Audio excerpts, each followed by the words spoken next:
Hello, and welcome Sounds to great. D4, where I Dustin. Devin. And I, Devin, co-DM a 5th edition game of Dungeons. of Dungeons. and Dragons. Man, Everything. I'm hitting are my the cues. You gotta smoothest. follow up. Yeah, you guys, I love it. Dustin is so ready for me to mess up. He's forgetting his cues. But obviously, we're so much the same. You ask us, do you want ice cream? We both say Both yes. of us say yes. Um, How the hell? I know we finished. They're twins, that is why. Time. So a bit of a technically we are remote today. I unfortunately caught the COVID at DragonCon, and so I'm quarantining in my room. So I am unable to be down there to help with tech, which I'm the one who usually sets up tech. So it's been a fun Sunday. So bear with us while we get things figured out and going over here. But we're here. It's great. We're here for session 189, and it's gonna be wonderful. Let's get through some announcements before we get going. So as you can see, we are sadly down in Ellie, who plays our wonderful Karina. As well as Ian, our technical director, hence why you can see why we're here and doing all this stuff. But the things we do for you. But all of the bad news out of the way, we are joined once again by the amazing HTT Paladin, playing the extremely skilled fighter and mysterious persona of the enigmatic Brunschlager. Music cue. Before we get in, let's play 2 truths and a lie about Velvet's Lodge. First, the cast was so extremely disturbed by one of the props Lucia Versprilli made that we had to stop filming and redo the take for its reveal. Number 2, there was a ghost, or at least some strange occurrences on set that had locked doors opening on their own, caused a creepy fog to come overtake the cabin, and one time even messed with our lights during an interview. Number 3, Dustin accidentally hit me in the face with a mallet prop in one of the stunt scenes of the last vignette intro we filmed. But luckily, That's inaccurate. He meant to. I was not hurt beyond a... But I only had a bruise and a headache.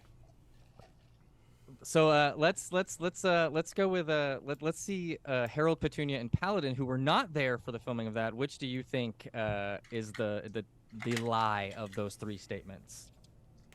I think that third one was a lie. Yeah, it's the third one. That's my guess. It's the hammer. Yeah. The hammer's the lie. It is a lie, but only by millimeters. What do you mean But- millimeters? By that On much. purpose and not by accident, because that was the thing I was determining it on. I missed his face by I'd say a finger width. Oh, I was Been I there. was thinking Less than like, half it an wasn't- inch. I was thinking like it wasn't a hammer that he had. Well, now I want to know the second story. Shit. Oh, By the way, jeez. Dustin, I want my money back since you didn't hit him. If you're curious about this and possibly more, then go watch the Velvet Lodge series on YouTube at Elder Eye Int and put your guesses about what else silly shenanigans went up to, as you can find out more and about the Velvet Lodge and your favorite Wow, my brain brain fog, forgive me. My brain just went derp. Love You you. can also find the Velvet Lodge everywhere you can find your favorite podcast. Add any more questions you may have for our upcoming live Q&A, which we will be doing once we finish the behind-the-scenes video. So please stay tuned for that update and more, which you can find on our Discord. And since we're so late into everything, we're just going to do a big thanks to all of our sponsors, D&D Beyond, Die Hard Dice. I know, I'm sorry. If we didn't have so many gremlins, we'd go through it. I know. So save I it for just had next merch week. to show off. Next week. Beetle and Grimm, D&D Beyond, Die Hard Dice, Eldritch Foundry, Meeple Madness, Idle Champions.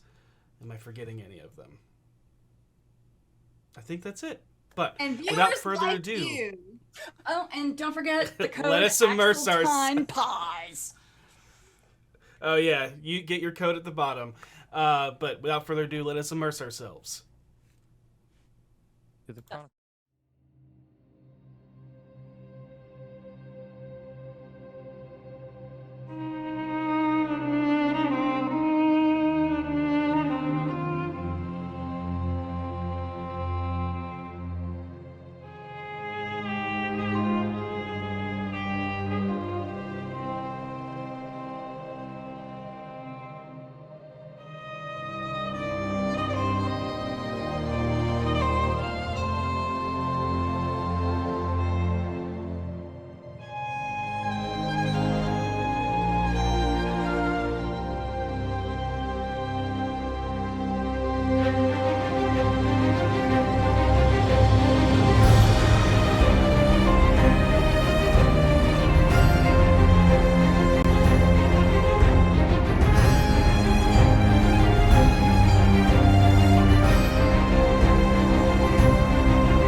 Force some out for him. Oh, Oh, we're here. Sorry. I was It's muted. gonna be one of those days. I have It's to gonna be do one of those multiple days. things. Everything's But, fine. yep. Last time, on Deep Dwellers and Defiled Detritus, the group arrived at the city of Reth after luck guided them a mishap teleportation back on target to achieve the correct ordnance. However, it landed them 100 feet into the air and falling rapidly. With quick thinking, Seisha and Orkira grabbed the others, utilizing their wings to fly them down with minimal damage. They found themselves in the outskirt of an ancient city, Corinthian style, left in ruins in the middle of the night of a cloudy sky.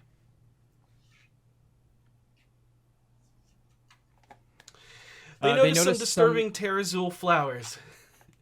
Just go. Take There it. must be a delay. Sorry. There is. Okay. There has to be. There must just be some take it. disturbing Terrazul flowers indicating the extreme energies of the far realm had been here, although too few and too sparse to indicate the presence of a gate. When they reached the city, Seisha led ahead, with Karina sending off Simone, her raven familiar, to scout ahead. As they did, they noticed an esoteric fog began to creep in from the dark waters of the inner sea. They noticed the city seemed to have no inhabitants nor any full constructed homes that could house people hiding away. However, as they reached the edge of the city on the beach, Seisha heard someone struggling and even calling out in response to Simone asking if anybody's there.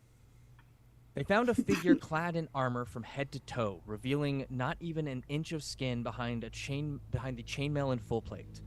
They seemed to be suspended by a rope by their wrists. With a telepathic bond up, the rest of the group began moving their way forward to join together. Seisha, paranoid of it and being a trap, inches forward upon her summoned steed, casts a zone of truth, and after confirming it was someone worth possibly rescuing, moved to release the figure before everyone was ambushed by creatures emerging from the mist themselves. Grotesque beings of both fish and man, some with tentacles, some with gills and bulbous eyes, some that cast magic and some that bent the will of the mind, while others lashed violently out like unbridled beasts. However, all had some form of a third eye painted upon their forehead, if not having 3 eyes naturally already. In a harrowing battle, much brutality was received on both sides, but none as brutal as Brunschlager made known through his fighting that seemed to stretch beyond the means of a normal fighter's prowess. Also during the fight, Seisha cast daylight and searched for clues, noticing a faint scorch mark of overlapping symbols. She did not understand as they began to tug at the threads of her mind. They also seemed to barely glimmer every time magic was cast around them, causing it to have adverse effects on the party. Orkira's body was forced to painfully misshapen into a golden shark humanoid Lokatha. form, removing her wings and claws and replacing them with dorsal fins, webbed fingers, and gills. Harold, emitting an esoteric lightless glow similar to that of the Terrazul that caused confusion and chaos to all those around him. Petunia had her sight stolen from her as they went cataract, giving her ethereal sight where she saw tortured souls of the inhabitants destroyed in some terrifying way that made their forms look to be frozen in the moment of their death, of being vaporized or disintegrated. She also noticed many of their forms were fading into misshapen, grotesque features with bulbous eyes, gills, fins, scales, and webbed fingers, less like the form Orkira had taken and more akin to the creatures they were fighting. After the tides turned against the aquatic humanoids, monstrosities, and aberrations, one tried to flee, which Seisha successfully held, paralyzed with divine might.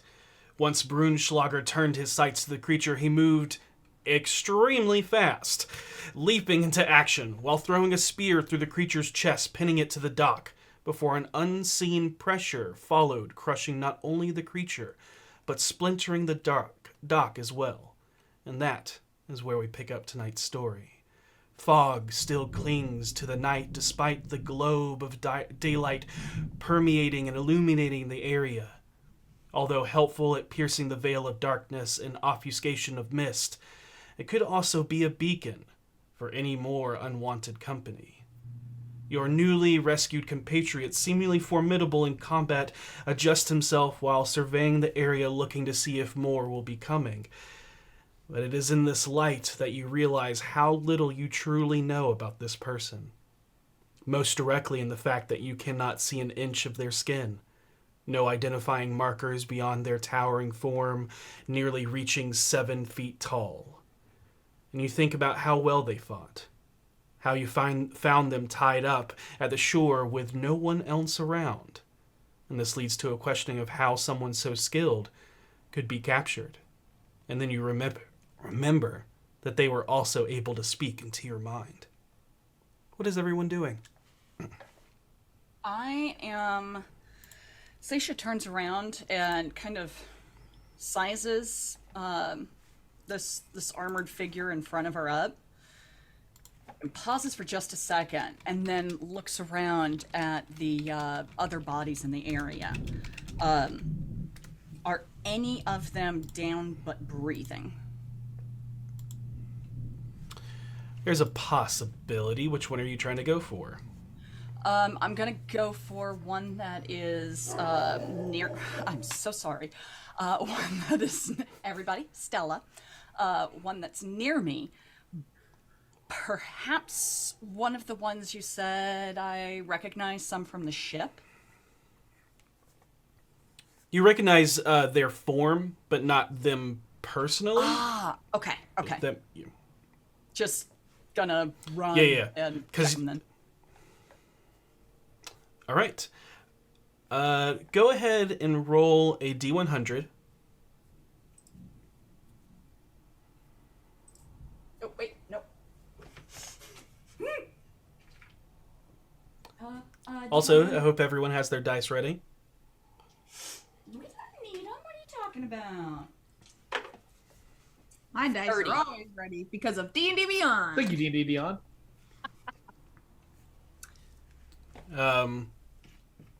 I will let you know as you go to check over these bodies. Too much time has passed, and they seem to have perished. Okay. I'm standing in front of Petunia because I had just cast Greater Restoration and removed the adverse effects and the tallness and the being able to see horrible, horrible things. Okay. I'm glad that worked. Yes. I don't ever want to be that high up again. It's there's positives and negatives. Let's find the others and then get out of here so that I can fix this too, because I don't. Oh yeah, sure. But yeah, I don't want to do that now if I don't have to, because it seems like every time I try to do something, there's a chance that this is just gonna get worse. So let's see if the friend of our the enemy of our enemy is hurt.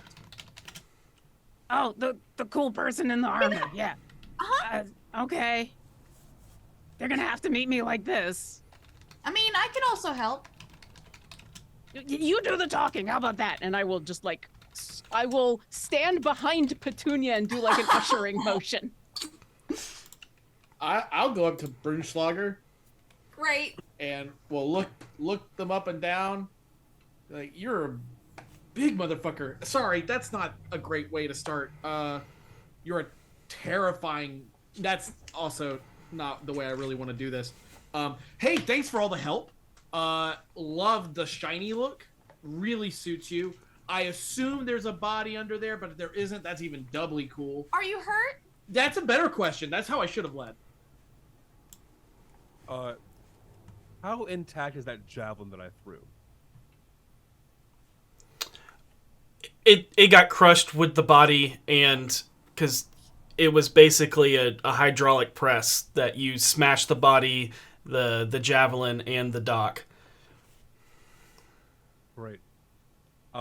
Looking down at Harold and Petunia, using telepathy, and I guess Harold, you're not going to get last session. Well, all the bad guys are dead now, so he might be like, "Oh, this is you doing this." So Okay. I'll let it slide this time.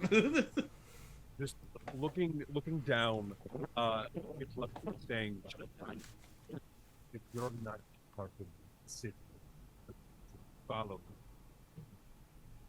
Is that on my end? I think you cut out for a second there. I didn't catch that. I'm sorry. Great. Wonderful. I heard that. Yeah. So sorry. Via telepathy saying, if you're not part of the city, you should be followed. If we're not part of the city, we should be following you? Yes. Oh! Okay, well that it's hard to miss you. You are like 8 feet tall. Not the tallest person I've met. But tall. Are you nervous? No, actually, this is sort of like every Tuesday for me. Kind of, yeah. Yeah, there was a time I would be nervous. I'm just like not sure how to address somebody whose face I can't read.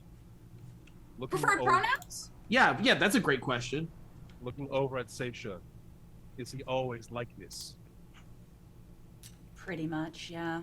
You get used to it. It becomes charming after a while. It is. Oh, thank you. But, what are you doing here? Hunting. For We what? should be Hunting. ruined for the nights. So, do you know a safe place we can go where I can ask you why you were tied up while you were hunting? I am going to this place. If Cool. you're going to ask me questions. It is there. You should ask. I agree completely. Sure. Yeah. Is that safe place far enough away from here that we're not gonna have to No. worry about things happening? Oh my gosh. What are you? That's a good question What that I is will this? answer when we don't ask that question until I can answer it, okay? My name is Seisha. Hi. Hello. Bruce Letter just starts walking Following. towards the catacomb. I guess we're just gonna follow this individual. I mean, worst case scenario, we can take care of ourselves. It's true. I can turn invisible and I'll follow. As we're walking, I've never seen a strike quite like what you did to that thing on the dock. Where did you learn that? Grew up with it. That was amazing. Oh. Yeah, I grew up with this mole on my face. Harold, that's not. You're right. I shouldn't. Before we get too far away from where we had been fighting, Orkira is going to run up next to Seisha. Hey, it sounded like you were trying to heal someone. Did someone need healing? No, they're all dead. Oh, okay. Is that bad? Is that good? I mean, they were trying to kill us. They were. We might be able to find another one. I have an idea that I think might help these people.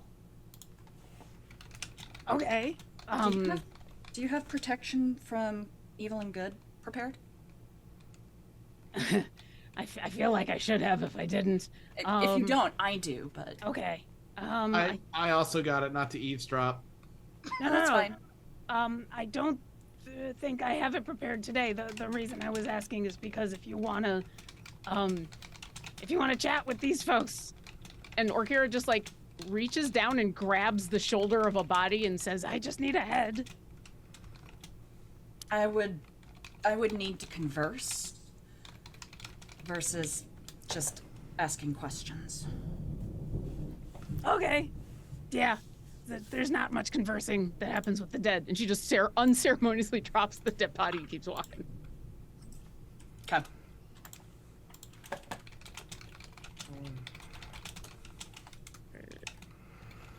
And to answer your question, no, I do not have that prepared today.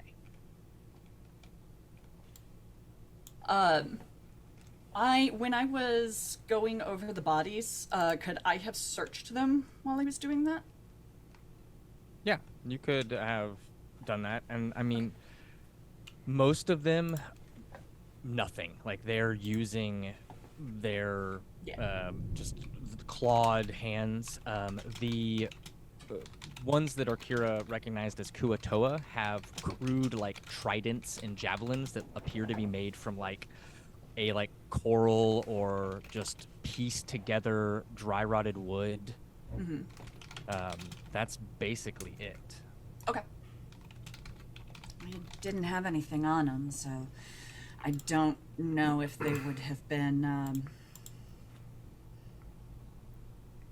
cognizant enough to benefit from the spell. So if we can find one that's perhaps more mindful, more sapient, we can try it on them. Okay. A very cool person who I don't still know your name of. Hi, I'm Orkira. Where are we going? Catacombs. Sweet. Oh, okay. That Yep. seems lovely. And when we get there, is that a place that's far enough away from here that we can cast spells and not get turned into fish? I don't use magic, so I don't know. Oh, crap. But will be a good learning experience, yes? Oh, I Yes. love to learn. That's what I needed, is Oh, I another thought learning you do. experience. Brunschlager used telekinesis to grab one of the Kurotoa corpses. Awkward.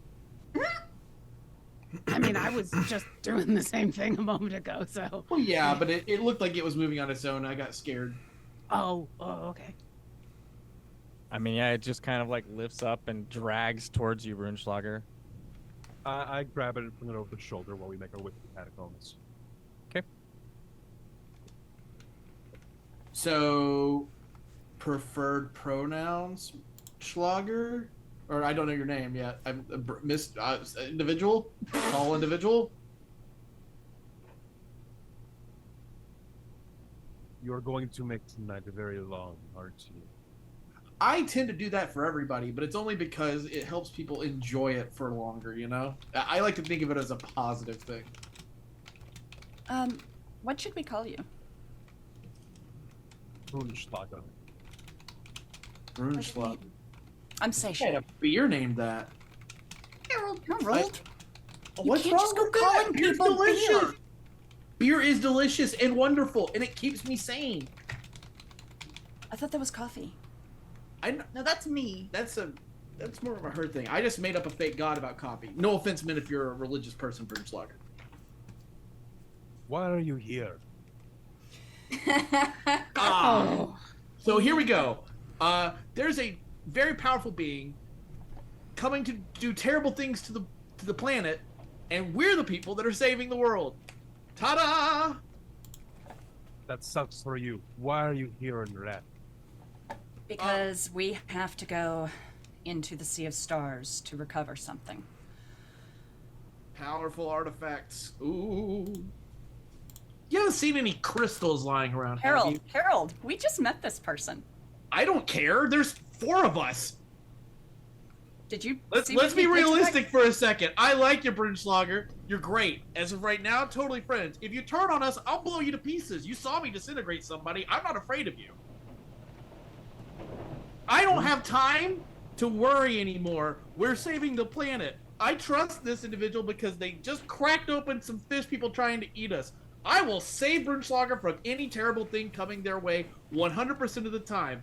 I will also blow them apart if they try to kill us. So why even bother with the rigmarole? We're looking for a crystal. Have you seen a crystal? Because we just found this guy hanging upside down and the things didn't attack till we got there.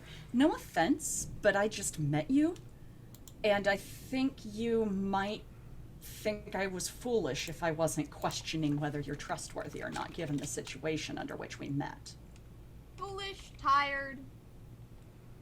I'm a tired Seemed fool. like a You're very good. Oh, poor. So why come with that?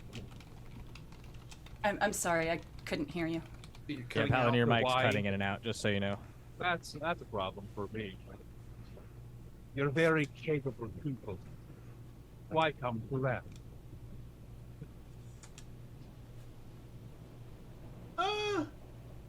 Because this is where all the clues led us.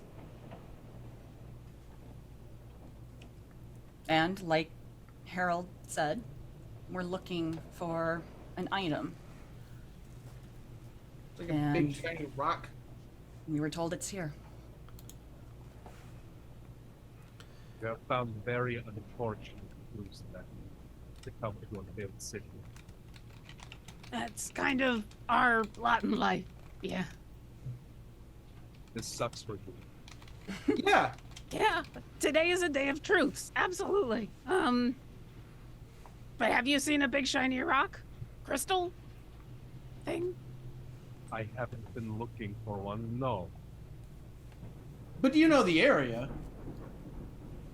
I'm going to guess better. Oh yes. Absolutely. Is at that moment that a thunderous boom echoes out across the sky, and rain becomes pouring down upon the ancient ruins of Reth. And you see that Brunschlager leads you down towards this area, almost obscured. And it's not like there's a hidden hatch or anything. It's more so just almost spelunking style of squeezing through ruins as you enter cool, damp walls. As your descent blocks out the chaos of the world above beyond the storm that also just opens up, almost like a foreboding tale of what is to come. And the esoteric fog that's hiding fish monsters above no longer seeps down here. The undulating sound of the waves washed out as the rain comes crashing down. The ruins of a city with only whispers hinting at its former glory. And juxtaposed to the outside world, you notice along the walls elaborate frescoes depict epic battles. Mythological creatures, beasts, monstrosities, as well as scenes of ancient heroes, all painstakingly carved and withstanding the test of time, outreached from the elements. Shadows dance upon the mosaic floors where exquisite, tessellated patterns in vibrant hues of red and gold lead the way.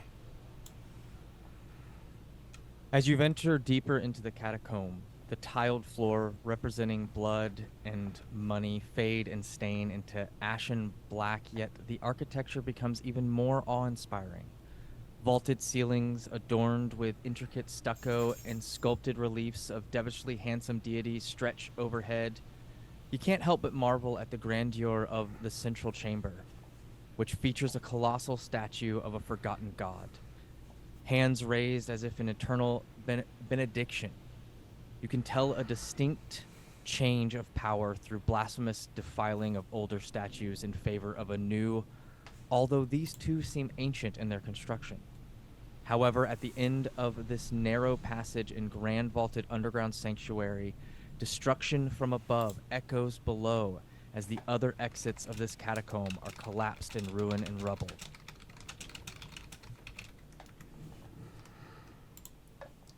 And What are you guys doing? I would like to do. I would like to cast. Oh God, what is it? What is it called? The thing I do where I look to Divine see... sense? Divine sense. Thank you. That's a little embarrassing. I would like got to your back. use divine sense to see if this is hallowed ground. Or unhallowed. You do not. You do not pick up anything. It does not seem to be hollowed or unhollowed. Okay. If you so wish, you can make somebody can make a religion check, or two of you can. Sure. Ooh, religion. Or Kira, are you good on religion? On mine. Oh. And the answer is no, I'm not. I am. Or Kira's Why not a don't- book learner. Wait, Petunia, come here for a second. Yeah. Okay. I am assisting Petunia. And standing there and kind of pointing out different things that might indicate what faith is predominant. All right. So is that an advantage or is that a... That's a dot? that would be, say it again. I'm assisting Petunia by pointing out, like, symbols. Got it. Okay, and go ahead and clues. roll that with advantage. Thank you. All right, rolling.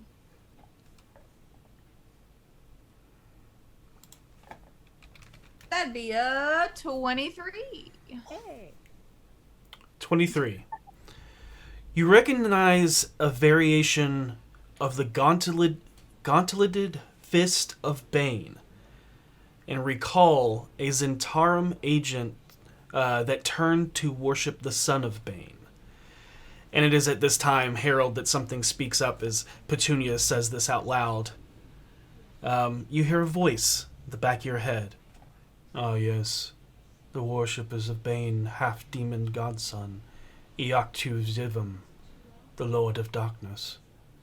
I am curious what they were doing here besides controlling the political structure of Reth, as that is what I sent them here to do. Yeah, it doesn't look like it worked out for you there either. You're really not batting very high these days, man, Shun. No offense.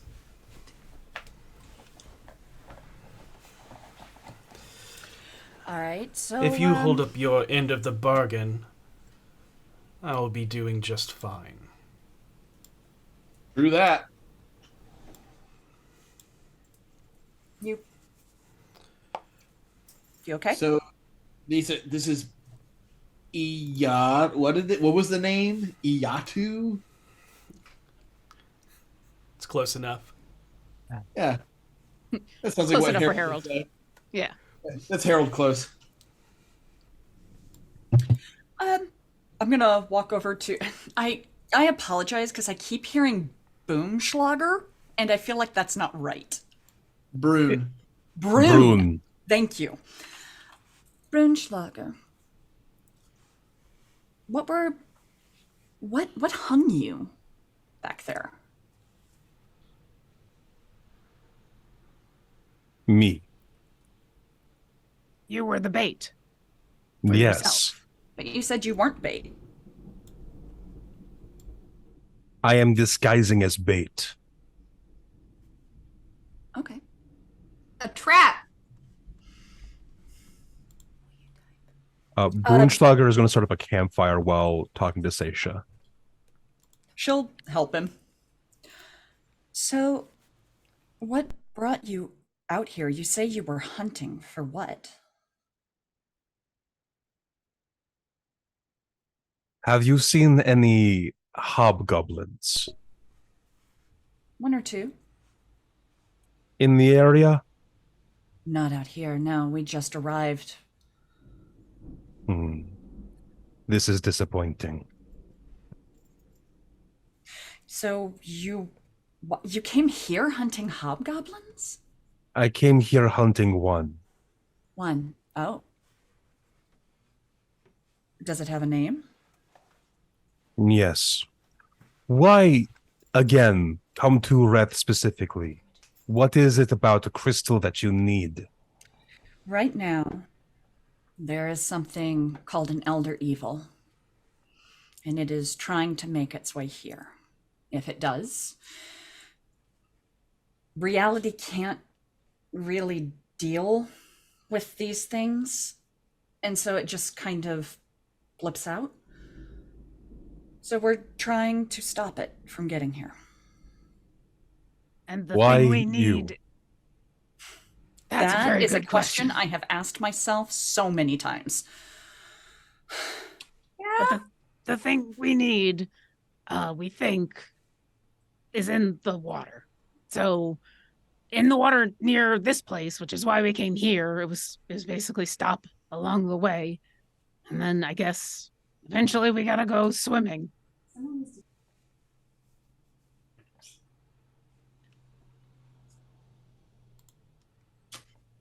This sucks for you. It does. It really does. But we don't really have a choice. This And the sort good news of is we now have a local to help us if you were willing to help us. I am not from here. I am not local. Man, it must be a really long trip in armor like that. Yes, where it are has you, been. where are you from? Not here. How long have you been in the area? 2 days. It's 2 days longer than us, so if you could help with any information, that'd be great. And then I don't think we can help you with finding the person that you're looking for unless we do. And now that I know you, I can send you a sending and let you know. But I haven't seen any in a while. I mean, we don't know anything about it to know if we found it or not. I understand why you're being reserved. I don't blame you. I think you're being smart.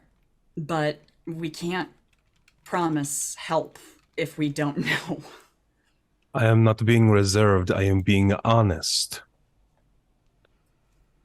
Just like how your friend there isn't nervous. He just talks a lot. I do talk a lot. It's kind of a gift. Or curse. Well, depends on which side of the conversation you're on. On my side, I haven't made threats.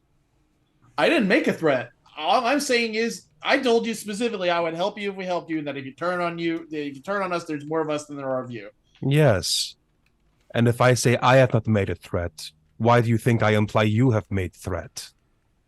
Oh, okay. This is going down a path that is uncomfortable, especially if we're all going to camp here. So why don't we just agree that everybody, we fought real well together on the sand, and that was great. And now we're just going to sit here and try to figure out if I can fix not being a shark. Hey, yeah. Seisha, could you help me figure out whether casting magic here is going to cause more problems or not? I examine the floors, wall, and ceiling to see if any of that etching I found earlier is present here.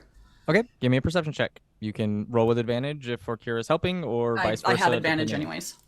Okay. Well, then I'll roll, because I figured I'd help Seisha because she saw what was going on, but I will also roll and see what I could figure out. 33. Dang. Okay. I don't know what I'm looking for exactly, but I can see it if it's there.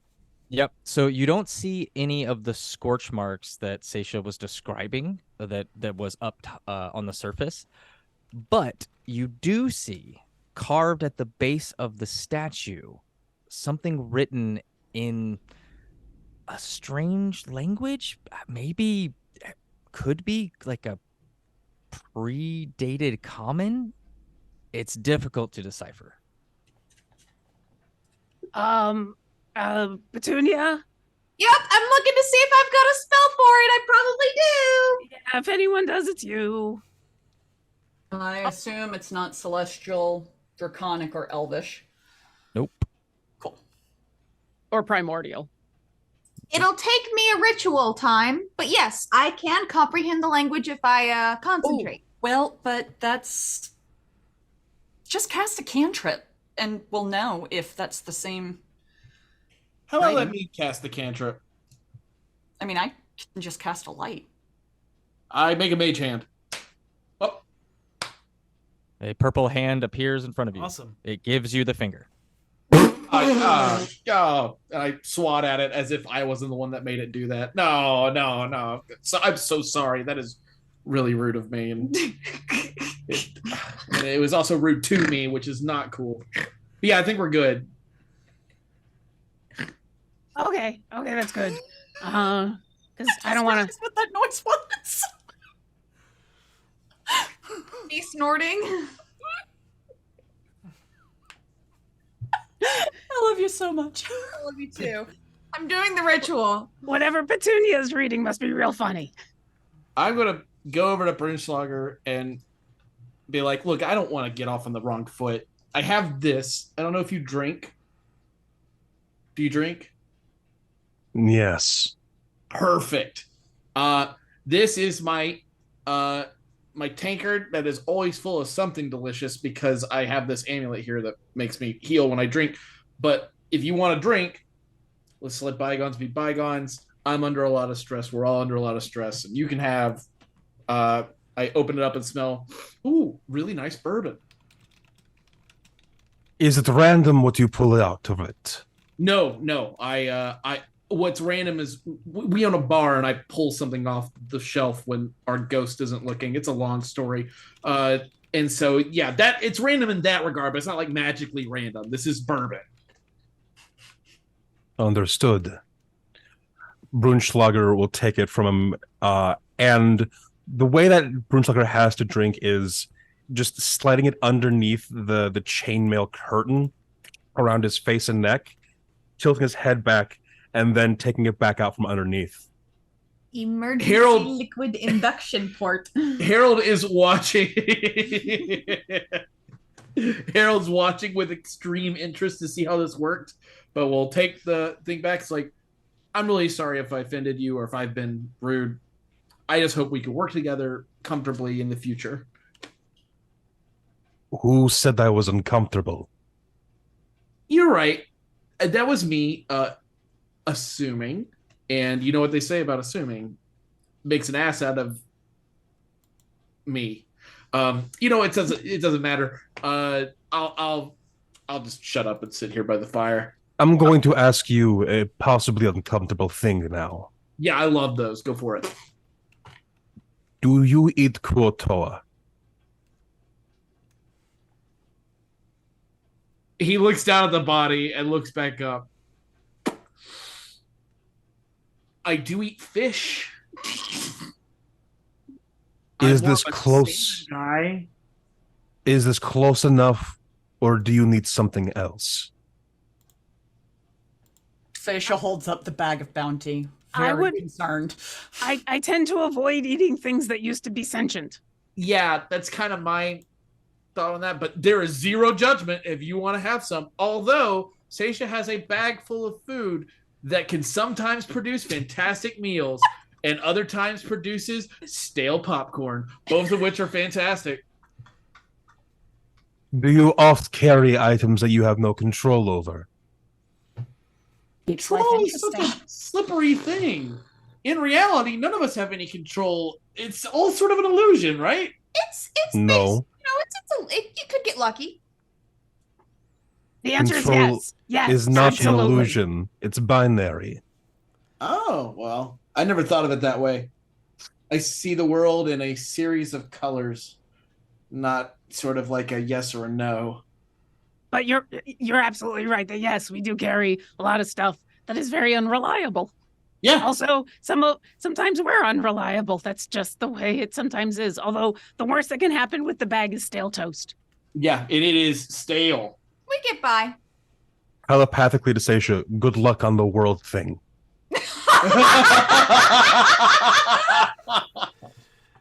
And Seisha, at this oh. moment, you hear in the back of your mind, he's asking a lot of questions, and we don't know what's hiding underneath that armor.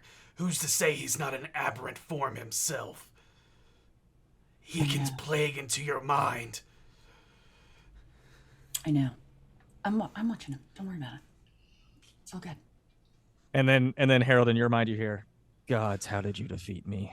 That's a great. The longer I live, the more I'm like, how did I make it this far? It's the only timeline in which you did make it this far. Yeah. Okay. I reach And at into this the back. moment, you all notice that. Oh, do your roll and all that stuff as I make this description. But as you all, as Petunia's doing her research and spells of comprehend language, Seisha is pulling out food, as Brunschlager is possibly or possibly not preparing a meal for himself. Oh no, Brunschlager flings the you'll corpse notice that- outside. Aw, it Okay. was just for us. Oh. But you notice that Karina, although has been quiet and following along, is now just almost in a catatonic state herself. And Yeah, you see like- that she is not. I was gonna say, Not like almost like comatose. eye to eye with her Raven Simone, Simone. and then Devin continue the description there. Yeah, and you can see very similar to how Petunia was, but not in an esoteric way, just kind of like almost communicating with Simone. But does not seem to be involved in this conversation, and it's possibly that she is having some of those memories as she is looking into possibly what has happened here. Seisha pulls out of the bag 3 trays of lasagna with just the best bubbly, yummy, slightly crispy at the edges, melted cheese on top. And she places one. This is vegetable. This has a meat sauce, and this is just plain cheese. I've got plenty of rosemary bread, and there's some oil and spices to dip it in. And she basically sets out this super comfort food meal because I got a comfortable meal. You rolled for casserole. The I most rolled for casserole. I want that literally right now. I am such a sucker for lasagna. Mhm.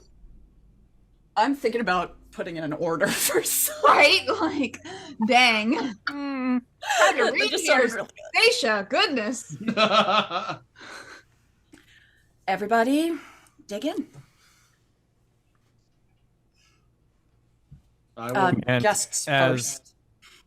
As Petunia, as the meal is presented, and Petunia, you can see like is tracing her hands over like each of these words that are on the bottom of this, and her eyes are glowing a arcane glow. Yeah, I'm crouched next to her, just waiting for the final answer for what's going on, so that I can make some decisions. Okay, You go ahead. Just save me a piece. what I'm getting here is if someone's got their own book out, I gotta be able to read. So in shadows deep we few conspire, guardians of the heart, a sodden pyre. Who, give me a second.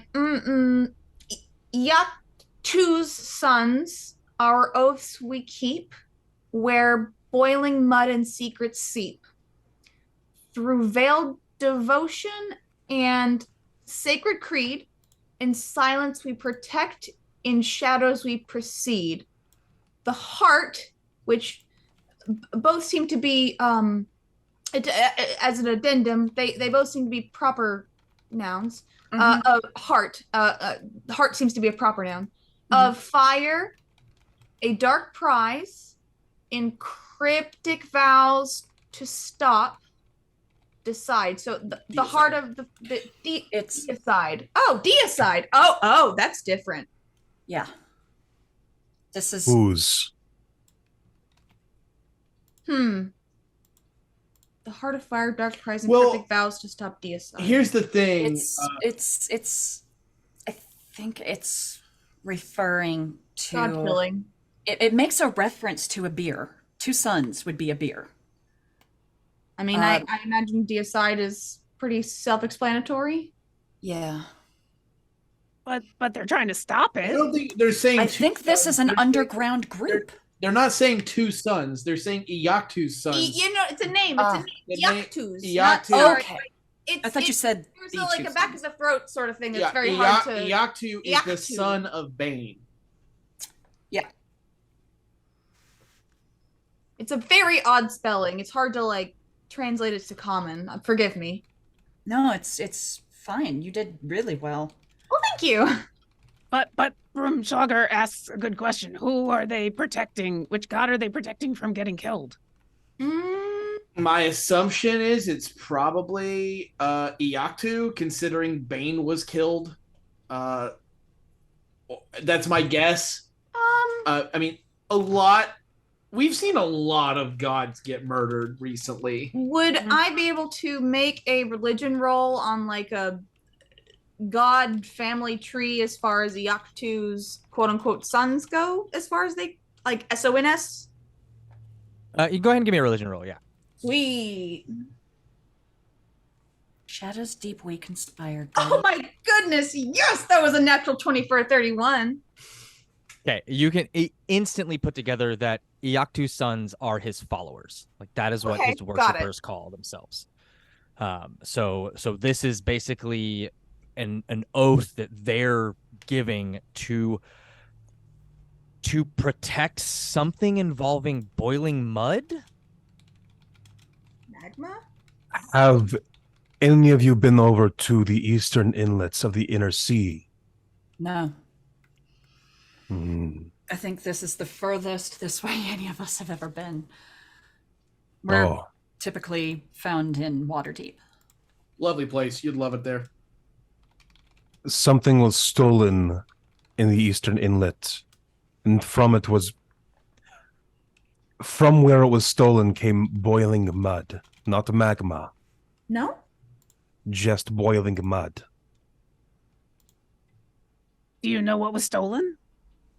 No.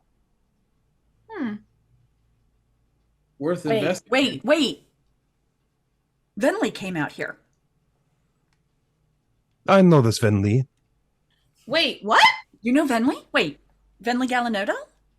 I don't know last name, but how many people are named Venli? Fair.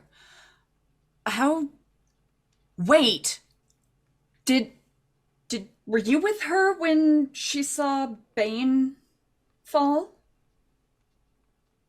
And his gauntlet was taken? I don't know this Bane too well, but how many stolen artifacts is she aware of? That is several, actually. This sucks for her. Well, sucks for the world, really. But did you see a man in purple armor take a gauntlet? What does the purple armor look like? It looks like Fleshy. sort of like. Sorry. Fleshy. Were there faces in it? Yes. Yeah. Then I am aware of this person. Yeah. That's someone we're trying to stop. What I was had it that Vinley did together?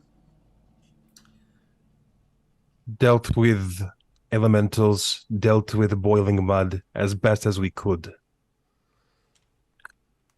But this person you're looking for with the armor, I have seen him. Recently?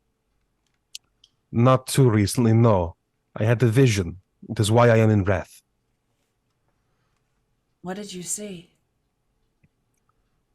What is word in it? I saw a monk. He was in a rune circle, ritual circle, It glowed with purple. It was hard to look at. Have you seen something with just your eyes and it caused you pain? Yes. All the time. Then yes, it is that. Got it. Around him were 3 people. Mulhurandi robes with a white mask. There was ichor coming from the orifices of it. There was a hag with long white hair. Severin Salajan, Agnes, And the man with purple armor. George Forsworn. Georgie boy. Well, one of those is taken care of. 2 of them. Did you kill them? The hag and the one in the mask, yes. In this ritual, an eye looked down upon the monk. There were tendrils. They went down walls and reached towards him. The man had a mark on his forehead, an eye, and the tendrils opened it. Okay. So you saw the Elder Eye attack a god whose name begins with an A. I don't want to say it out loud because I don't want to attract his attention.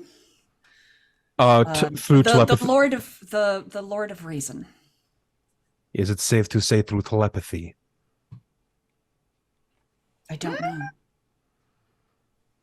Do you want to try? Sure, why not? Through telepathy, I'll answer. Yes.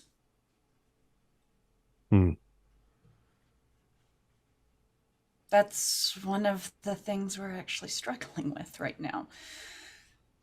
Why? Because they've claimed a few gods at this point. Do you know what the Jithamon? Do you know what the Jithamon dagger is? No, I don't use daggers. It's a weapon that's used to kill gods. I have a thought that it may not actually be killing them, but because it has been used on several gods, these people and creatures you saw in your vision now have control over the domains of several gods. Specifically, purple armor guy. Do I remember correctly that the stuff we just fought on the beach had eyes drawn on them in their third eye position? Not actual eyes, but like yes. painted on. You remember that the pale ones that seem to have like no mouth but like gills and tendrils and tentacles as their legs had 3 eyes in a row. But any of the others, like the Kuatoa and the other like fishmen, they had like motifs either carved or placed or painted, representing a third eye. I don't believe in coincidences, but didn't all the stuff we just fought have either a third eye or were... It's not a painted on? coincidence. Yeah. When Voss, Venley, and I were on our way to Waterdeep, we boarded a ship and we were attacked by those creatures. And we later found out that the Lord of Reason was taken on that ship. These creatures are, I'm guessing, servants of the sovereignty. That would explain why they're here. I have no bells for this. Venley spoke to a corpse. Yes. Standard. Unnerving.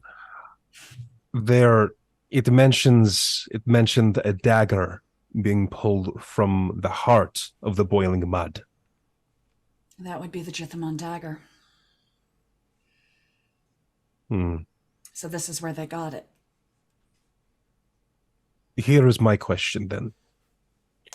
If being on the shores warps your form, messes with your magic, and you all rely on the magic. What are you going to do when you have to go into the water? I tap my sword.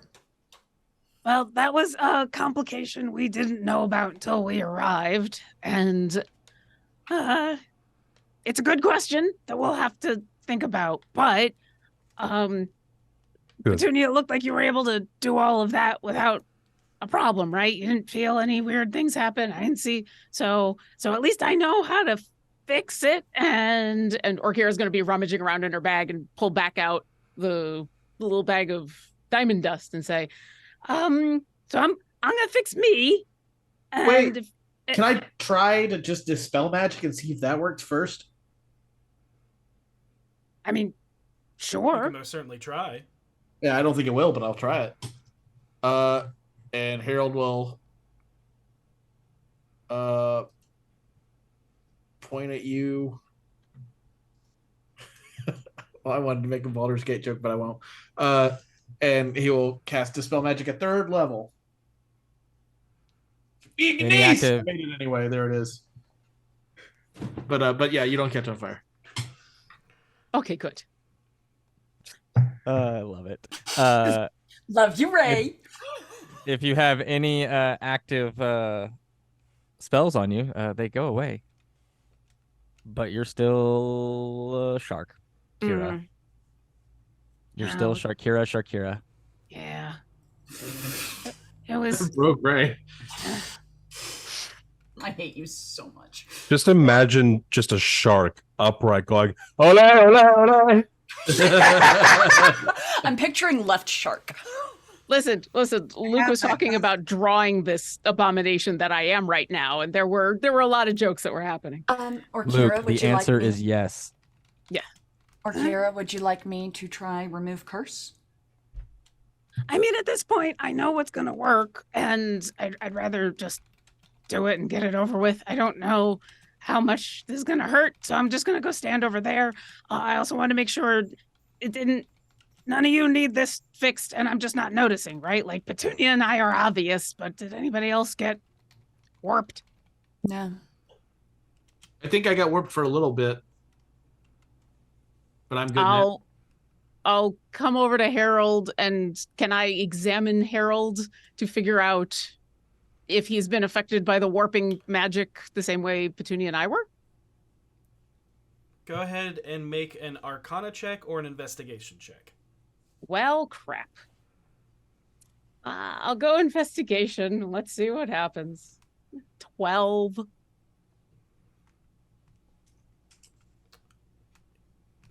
You don't see any otherworldly glow about him. You feel okay though? I feel great. Okay. Well, I don't see anything. Friends. If something comes up, let me know. Meanwhile, And I'm going to walk like 15 paces away and sit down, and I'm going to greater restoration myself. I don't want to be a shark anymore.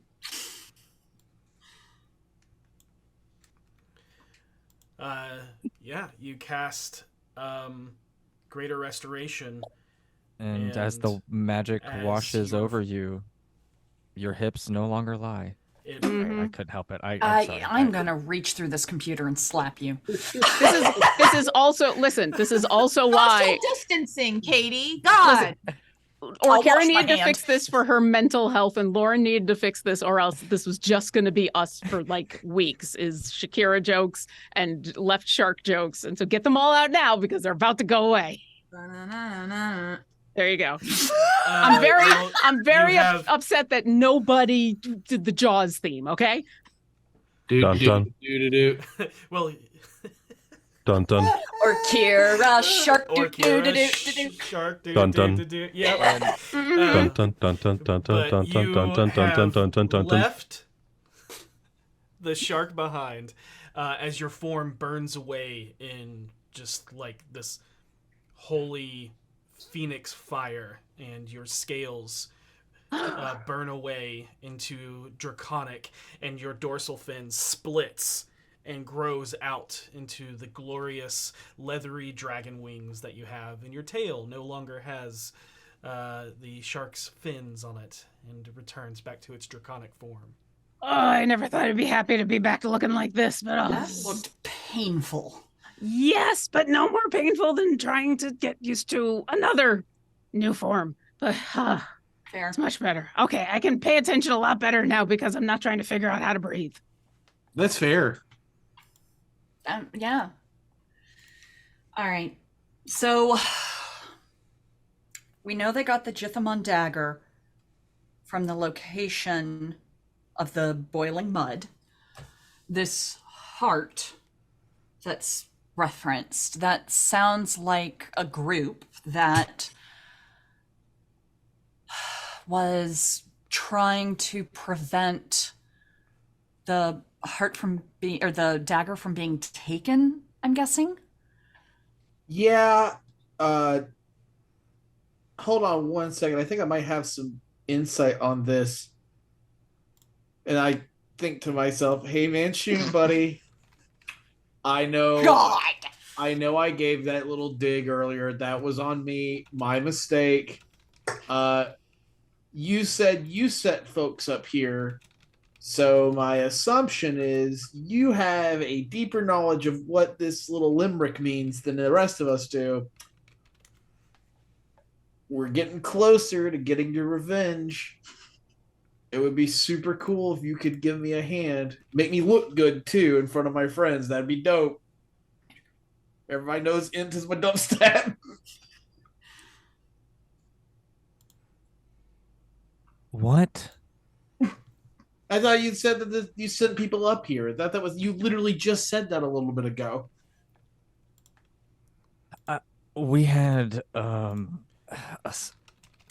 sect up here. This isn't really your deal. I mean, we had a very strong hold here in Reth for quite some time, but then everything went dark. That's fair. Okay. And I will say to them, okay, well, Manshoon used to have some control up here, but then everything went dark, which tends to be the way of anything that has anything to do with the Elder Eye. So here's how I interpret this, and let's be clear, I'm not exactly a great interpreter. Guardians of the Heart are Iactu's sons, so that's all the same thing. They called themselves the Guardians of the Heart, and their thing is that they keep the secret of whatever's in the boiling mud, and that didn't work out for them. Silence we protect, and shadows we proceed. Hearth, fire, dark price, and cryptic vows to stop DSC. Yeah, so I think they were just an entire group dedicated to making sure that dagger didn't get into the hands of anybody, and that's why we're standing in the ruins of a place, because they super sucked at that, and here we are. That wasn't right here, though. I don't think it was right here, but I think this is where they lived. Or where the dagger was originally. It was in the magma, wasn't it? The mud. Brunschlager? We did establish it was magma. Brunschlager? Yes. Yeah, but I think this is just where people were buried, and it looks ruined because of what happened in the city. Mm-hmm. Yeah, but yes, this is a catacomb. But the thing is, there's no really any other interpretation of this I can think of, because it's not like for a secret sect, they're not very cryptic. It's Well, pretty then straightforward. we don't need to worry about this. We already know they have this dagger, and that now we know that they acquired it from here. And she nods to Brunschlager. And there's nothing to follow up on this. There is one thing to be worried about. Oh, there's definitely something to be worried about. You hear in your head, Harold. Okay, I'm getting a message. Hold on, y'all. Yes. Will you ask your heavily armored friend how long ago that dagger was removed? Hey, Brunschlager, may I ask you a question? I don't have any means of stopping you. That's perfect. That's just the way I like things in conversations. So, when was it the dagger was taken? Exactly. While I was in the Eastern Inlet. And that would be how long ago? How long has it been since Venley was there? Maybe 2 months ago. 2 months. And I will say that in my head at the same time in the exact same tone. 2 months. Will you ask him if he said it was to the east, was it? How's the Sea of Fallen Stars in that area? Has he come from there recently? Oh, you said you came from the east, right, British Slugger? I was in the Eastern Inlet. Okay. Were you in the Sea of Stars? Is the inlet a part of that? Yes. And how was it? When I was leaving, disastrous. Boiling mud overtook roads and cities and bled into the water. And Harold will say in his mind, I'm starting to put together what you're talking about. Yep, that dagger was a plug. That would be Borum, the primordial, one of the 7 lost gods. And that boiling mud will never stop. And Harold's making these noises as if from nowhere. He just, oh no. Are you okay? No. Sorry, did you not like my honesty? No, your honesty's perfect. You're better than perfect. Oh no. What? So What? I've got okay, so British Hogger, you should know I've got a super powerful evil wizard living in my head right now. It's cool. We've worked it out. I did kill him. It's cool. Well, he killed himself. It's a long story. The point is, the dagger was a plug for that boiling mud. And apparently, ever since the dagger's been pulled 2 months ago, according to him, boiling mud's just still flowing out of it nonstop in the exact same amounts you saw in the time you were leaving. So that means there's probably boiling mud all over the place, and it might be heading here. Or I don't know how far away we are. How old are you? Me? Yes. That's a tricky question after the bag. I mean, just add 6 years. It was 6 years, so that's... I don't know. 30 something maybe. I haven't kept track. Where you are from, do people keep imaginary friends this late in life? Hey, buddy, I don't know what to tell you. See this leg? He lives in the leg. It's not imaginary. This guy broke an artifact and blew himself up. And I say in my head, no offense. And we've been trying to kill each other for some time. No offense. And it happened the way it happened. And I have no more like ill will towards the guy because, we sort of took everything from him at this point. So, I'm just trying to be nice to a being who I literally took everything from. No offense. I am reveling in how much of an idiot you sound right now. I know. God.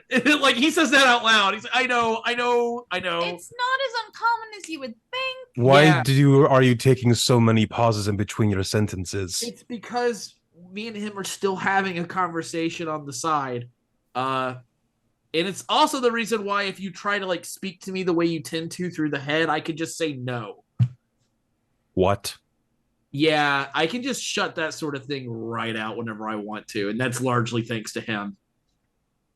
So please keep in mind, there's no Brunschlager is metal in a humanoid form, just looking at you with no expression, and just head turned to Seisha. Yeah. What a perfectly timed slow nod. Yeah. You said you came from... I gotta mute, I'm sorry. Moving on. You said you came from the Eastern Inlet. Yes. How did you get to Wrath from there? Or Wrath, sorry. Sometimes sailing, sometimes walking. It depends on where I had to go. Is this hobgoblin you're looking for somehow tied to the events you witnessed here or the cult of the Elder Eye? Does that sound familiar at all? I certainly hope not. Okay. If he has, he's in bigger trouble than I thought. Are you trying to save him? No, Are you trying to put him down? I don't want to. Okay. So if we see him,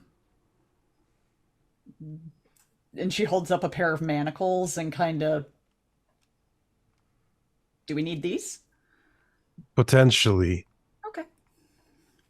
No. And I'm guessing here, this is like someone you respect and are just checking on. No. What? No. So Okay. why are you looking for this person? He did wrong by his mother. I'm trying to set it right.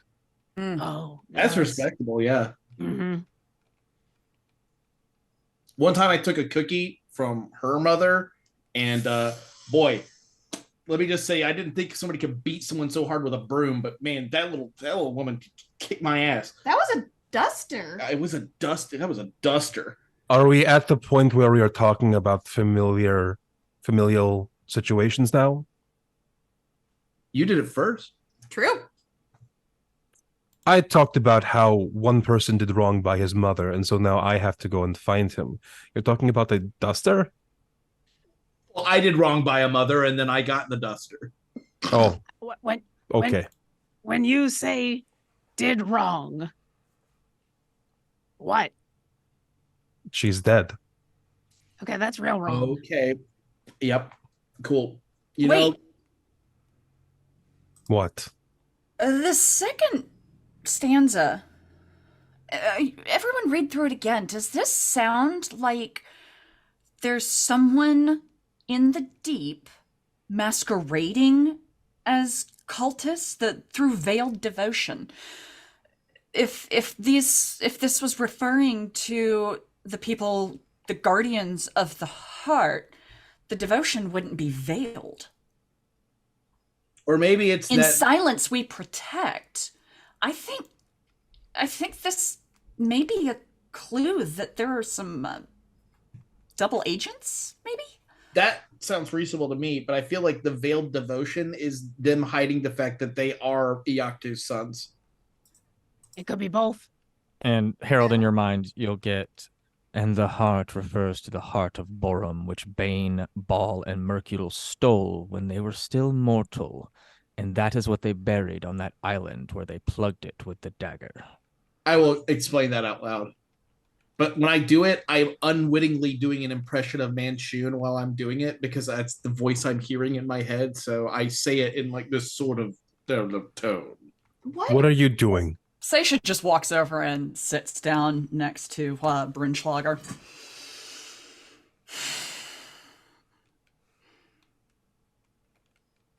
So, I know this may seem a little confusing, but he is actually really good at talking to most people. Gets along great with folks, very charismatic. I'm kind of getting the impression that you're more of a dry humor, straightforward kind of person. Logic? No, I am tired. There is a difference. Oh, well, we've eaten. Why don't we set up and take some watches and get some rest? I think we could all use that. Yeah. I'll take first watch with Petunia. Sure. I'll take second. I'll take second. I was not a shark. Thanks. Okay, I guess I'll take third. Because I was? I don't know why, but if you think it's necessary.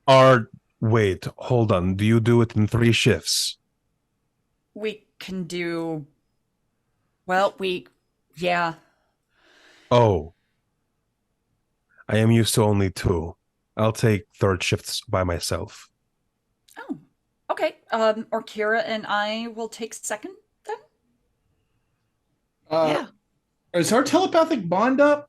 Yep. I'm gonna say, nope, nobody. We are not letting this individual have a shift by themselves while we're all asleep. It's That's a terrible idea. okay. It's okay. I've got one more potion of rest. I can stay up through third. Also, Karina will be probably not talking to her bird by then. I don't know about they. Bird talks tend to be long. Birds have a lot to say, even by my standards. Take it from me. If we're getting to the end of our second watch and they're not done talking, one of us will. I'll stay up because I was a shark. I'll stay up. Sorry. I'll stay up with him. Okay. All right. While having this conversation, Seisha was busying herself, looking like she was just focused on setting up bedroll and all that stuff. Out loud, you know I am psionic. I know when people are talking through telepathy. Could you hear any of that? No. I feel left out. We were having a very serious back and forth discussion. Okay, so we That's don't fair. know you, so we're not comfortable with you having an entire rest while the five of us are unconscious. Fine. I don't want the person who was turned forcibly into a shark to be on watch by herself. Fair. All right, then we'll stick with that. I will stay up with you, and I'll pop a potion tomorrow. If necessary. Speaking of tomorrow, and don't mind, I'm just going to push past this because guess what? All of our conversations are going to end weirdly. That's us. Mhm. So what was your plan after this? Where are you headed to tomorrow? I was going to be talking to some of the few people who are still here in Wrath.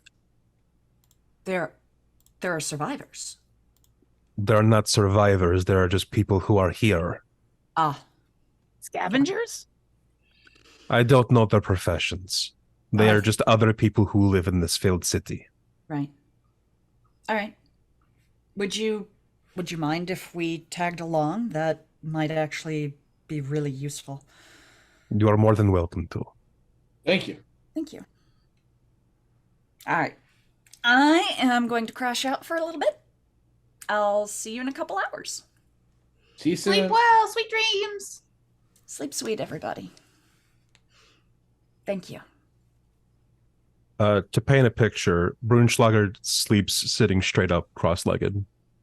Oh man. Harold has a very uneasy look towards Frenschlager for the first 15 minutes. I can't tell if they're out.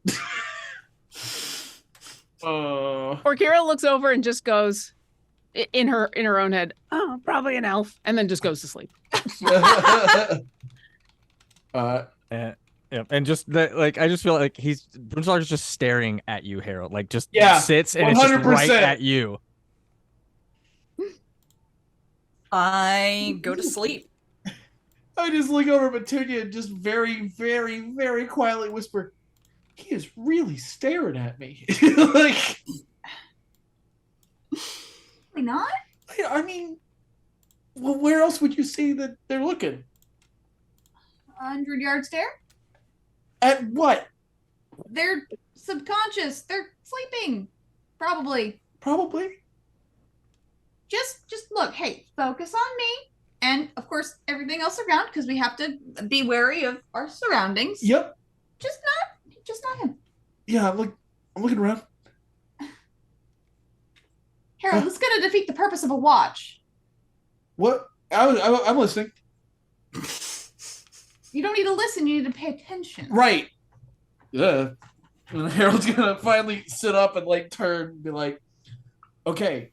You know what? How about this? And she's gonna try and situate them to where they're back to back, but he's specifically facing away from Brunschlager. And Harold will sit in the direction you've moved me, and see, now I'm worried what he's doing behind me. I can see perfectly fine what's happening, and he's doing nothing, dear. Do you trust me? I do. Okay. More than anything. Okay. So I spy Oh, are we doing an I Spy? We haven't done an I Yeah. Spy in forever. We haven't? No, we used to do a lot of I Spies. Oh, okay. Well, okay, let me start first. And then we'll do our watch. Yeah. And It as you becomes say, very repetitive. Yeah. I Spy more markings on the wall. I Spy marble. God, I this is spy something gray. and I see you. No, just kidding. For a second, I thought Manchun was going to join in. It's like, that's I how did too. bored he I is. Spy two idiots. I spy something that only I can spy because the two of you are too distracted. Oh shit! Did he move? I do actually have a question. Yeah. You all are down in these catacombs, away from all light, in a city that has no man-made light bleed. Harold, you're fine. Oh, no worries. Petunia. Give me a second. She's hurriedly flipping through her sheets. So give me a second. All right, so I popped my third eye earlier, but that's not all. But wait, that's not all. But wait, she's got more. I've got more, probably. There's more. I got more, probably. Maybe. You know what? I got dancing lights as a cantrip. I'll just do that. And just kind of Okay, like fair enough. burst them. Cover your eyes, dear. Oh, God, I didn't know why I was doing it.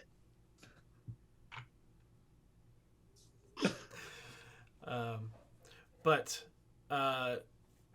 your watch goes off uneventful as you are in this almost like cathedral-like section of these ruins, and there's the only entrance that you followed down here. It seems to be a singular path, and for what pathways did once extend out from this chamber are now collapsed from whatever happened in the histories from above caused cave-ins. And you have a choke point, and seems to have a very good, stable place to find refuge for the night. But your watch goes on uneventful. Who's next? I wake up with Orkira. Yep. You have dark vision, right? Yes. And I Okay, also good. have the light cantrip. Okay, good. I got a little fire, but no dark vision. So yeah, Orkira stretches and wakes up. Well, I'll listen if you watch. That works. Okay. How you doing? I thought I was okay now, but Broomstalker kept talking about how he needed to rest because I was a shark. So I'm not exactly sure if there's something else that I don't know about. I mean, Finn's gone, right? Oh yeah. No, you're Okay. You're back to normal, Orkira. As normal as I am. Yeah. How you doing?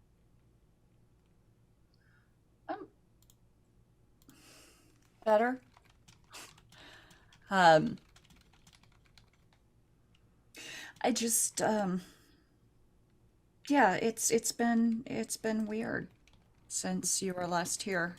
I I get haven't- the sense. How's the Phoenix? All right. I guess I haven't actually said this out loud yet, right? Oh, okay. So I'm gonna say something that's gonna sound bad, but it's not. Phoenix is dead right now.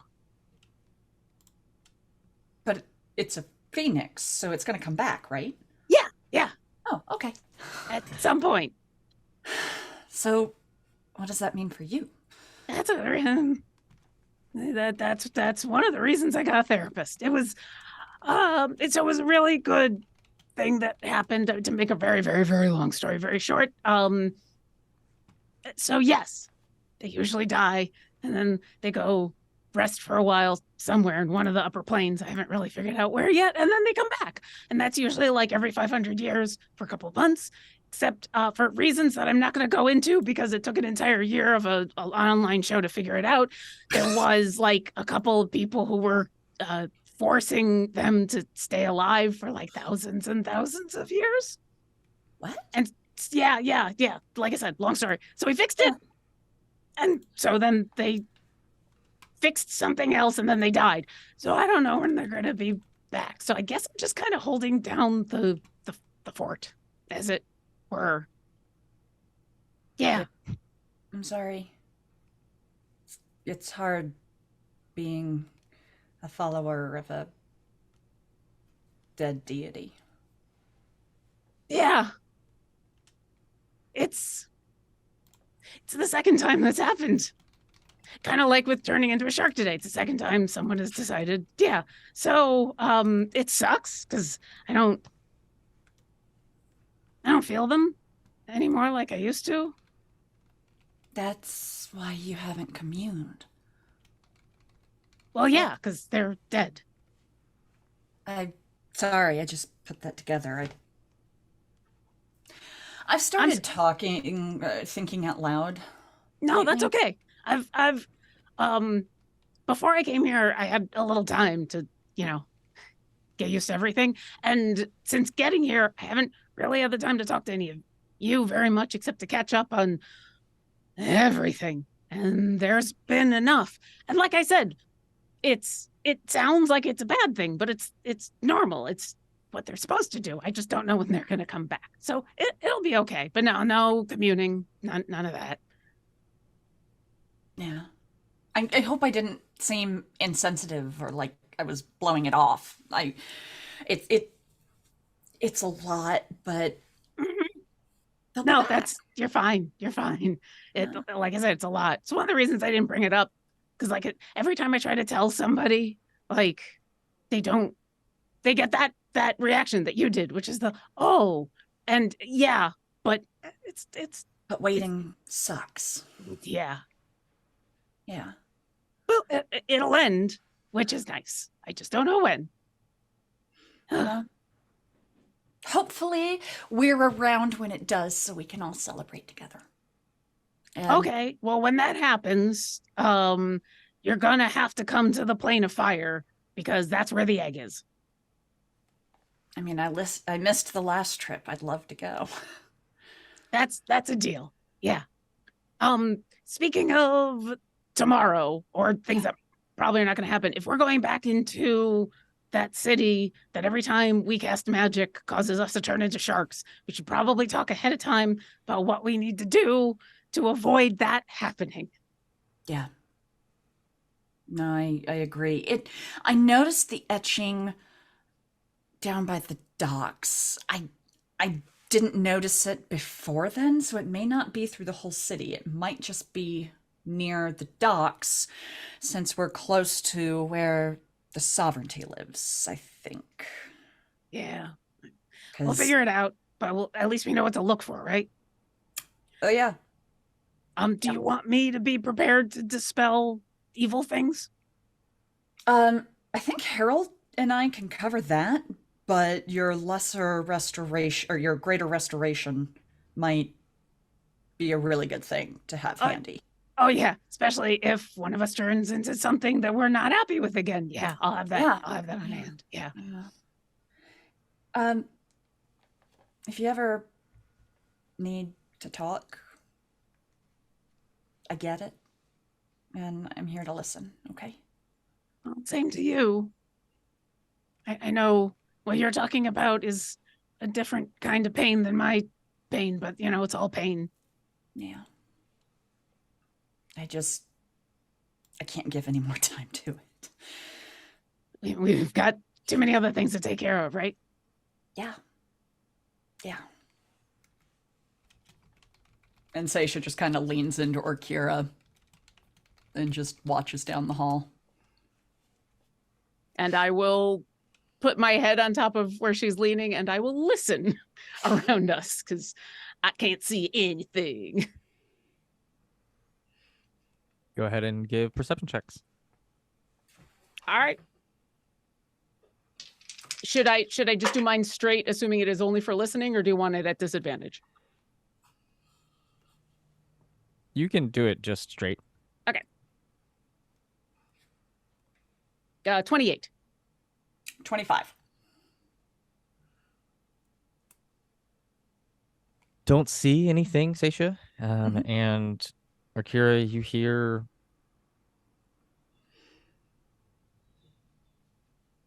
Harold, no, Petunia snoring.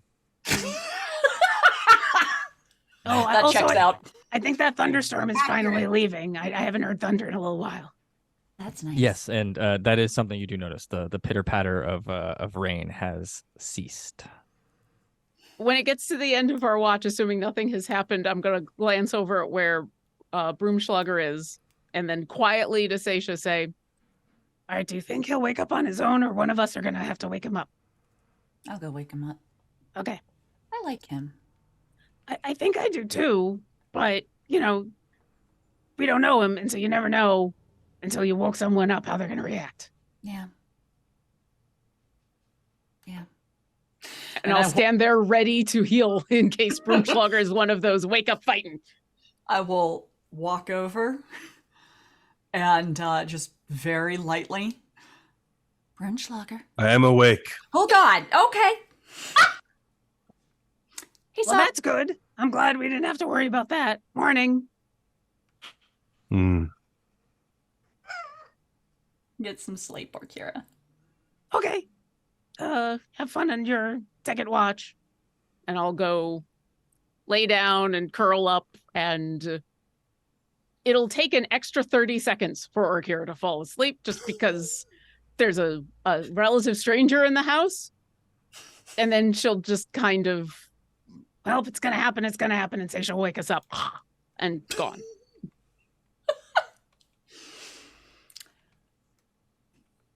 So, Broomschlager. Seisha.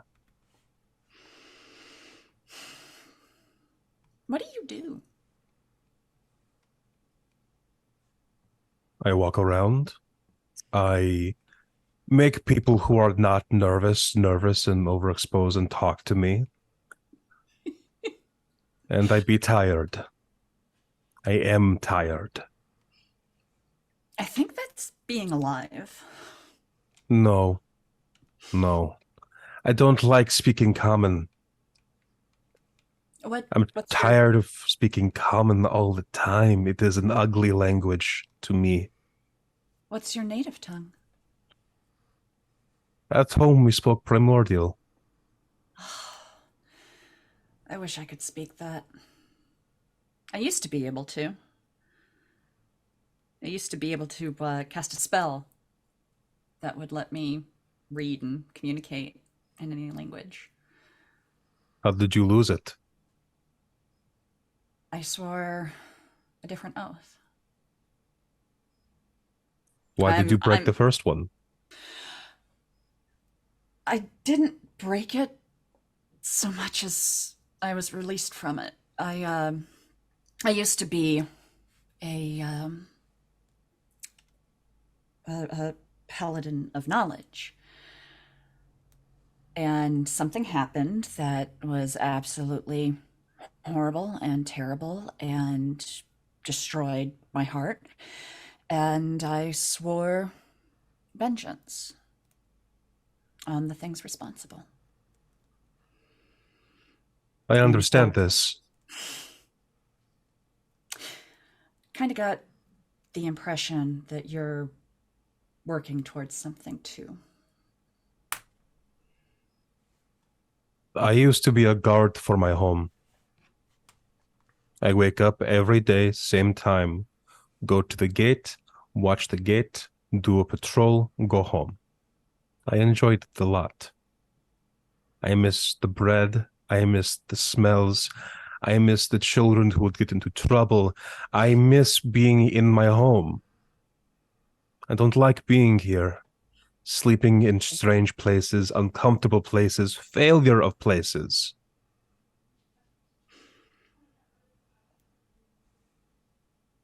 And now I'm here.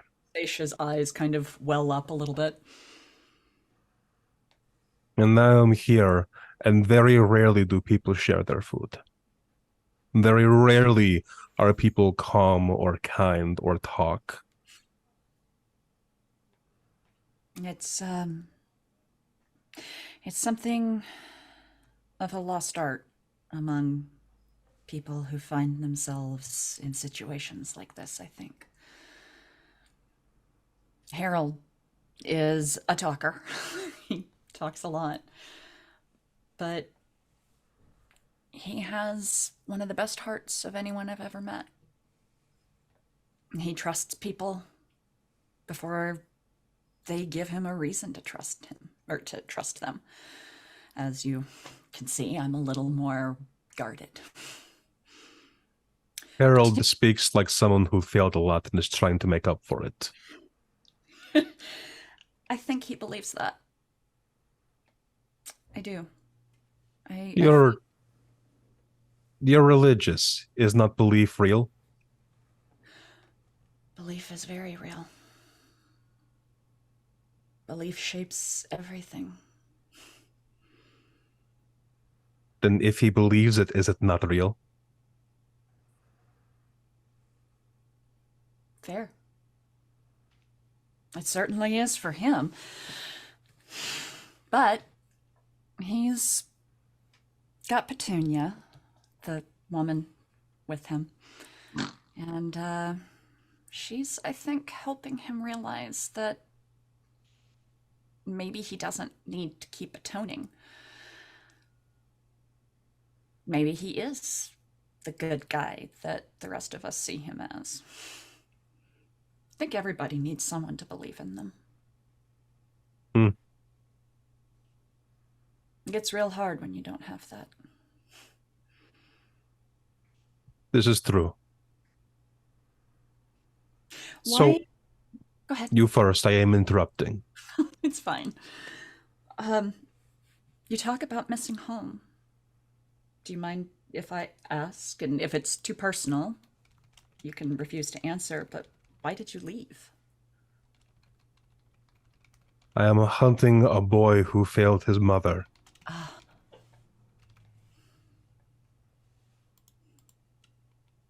I think he thinks himself a man now, which will make it all the harder when I find him.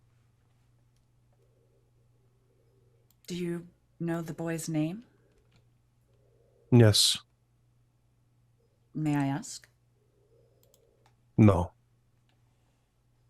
The name has to stay out of my mouth until he's dead or atoned. I understand. You don't, but you are trying, and I appreciate it all the same. I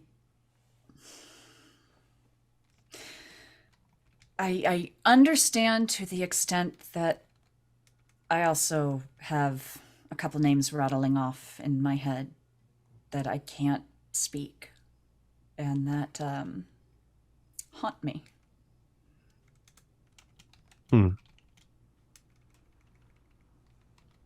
My sister sang. Really? Lovely voice. Sung at taverns, then sung for our leaders. Left town for a while, come back, still singing. Always beautiful. That's amazing. I have a weak spot for bards and artists, and there's something very grounding in the sound of a voice that brings you joy. I have perfect recollections. So if I want to, I can hear any song she ever sang. It is handy, it is useful, it is not a thing I trained for, it's a byproduct of the training, you see. Training? Yes. Oh, for your guard work? Yes. I can remember every detail about every song. I heard the way she improved it over time. I loved my sister. Wait, do you remember everything? I remember everything. I'm sorry. I'm so sorry. There's no more room for sorries anymore. There is the boy who thinks he's a man. and his uncle who is finding him. Oh. And then when he is gone, then I can try and find a new family.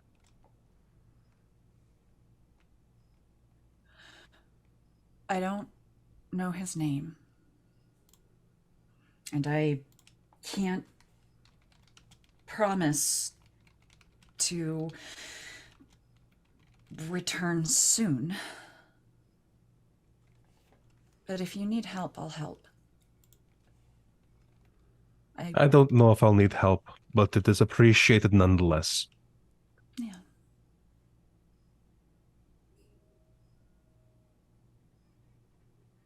By the way, Hmm. I am blessed by the Fae. Okay. Don't tell this to others because I think them not knowing is putting them off. Okay. But I am. And then Brunschlag is going to say this over telepathy.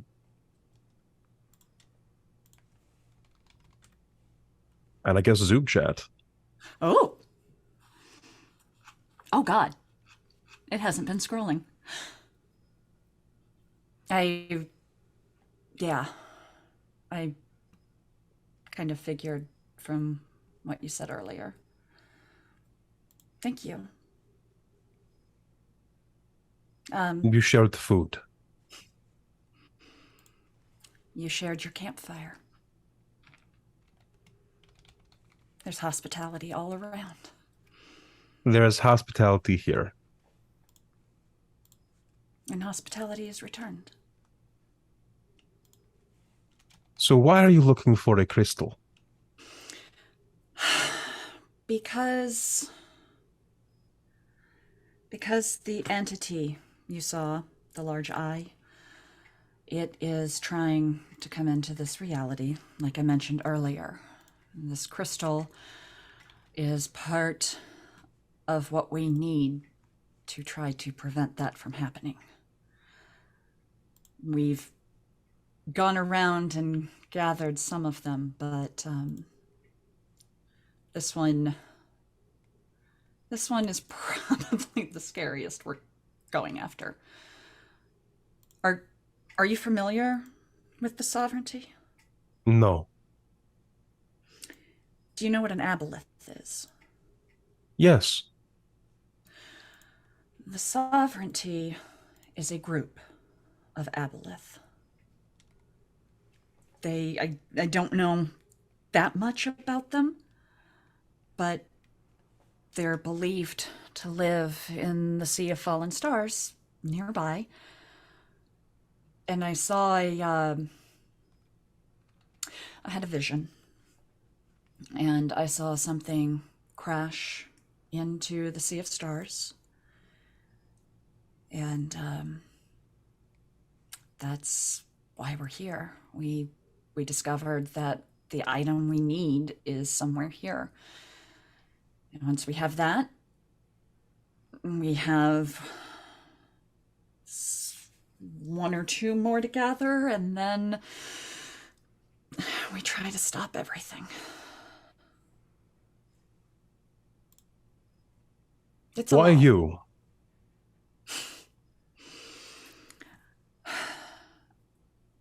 I genuinely don't know for sure. I think, I think Harold, because he's never turned down doing the right thing since I've met him. Petunia, because she knows what's right and what needs to be done, and feels this sense of determination and duty and hope. Or Kira's actually from, she's hopped among the plains, we'll say. And she stumbled into us one day, and she believes in life and hope and goodness. And so when she found out what we were up against, she couldn't turn it down. Karina over there went through something very personal and very traumatizing that made her intimately familiar with what is facing us. And so she has joined us because she doesn't want to see what happened to her happen to anyone else. And I'm here because someone has to witness it and tell the story.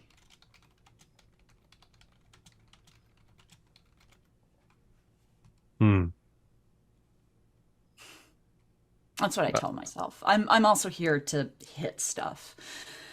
That part I trust. You know what? You shared with me. I am an Aasimar. And I am tied to one of the gods that they killed.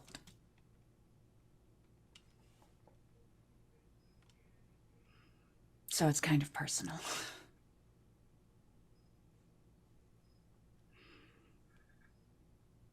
I don't think there is a word for killing of one's ancestor.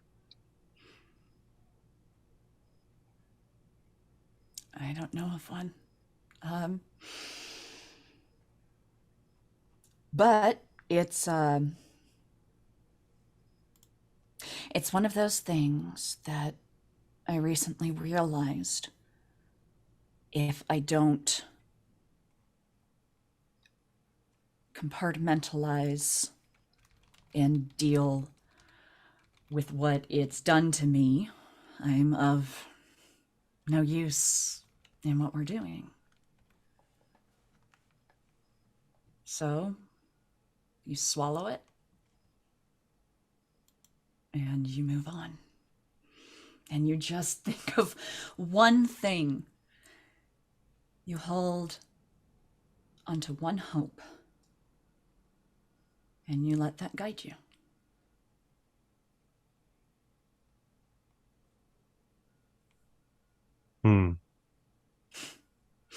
I think I know. Paladins are supposed to represent an extreme, yes? Yeah. Some polar end of faith or belief or a thing. An ultimate devotion. I think it is appropriate. You are limiting yourself so much when you have given up a oath of knowledge. Yeah. Is your failure making you think yourself small?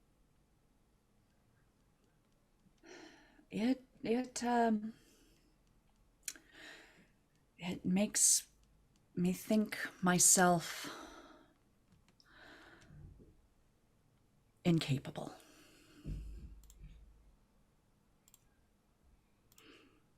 I'm sorry. I don't mean to. This is improper faith. How do you know? It is my duty to know. I don't know intricacies of faith, but I can recognize small faiths and little faiths. I can see when people have a lot of it or too much. You are trying to be practical. It doesn't suit you.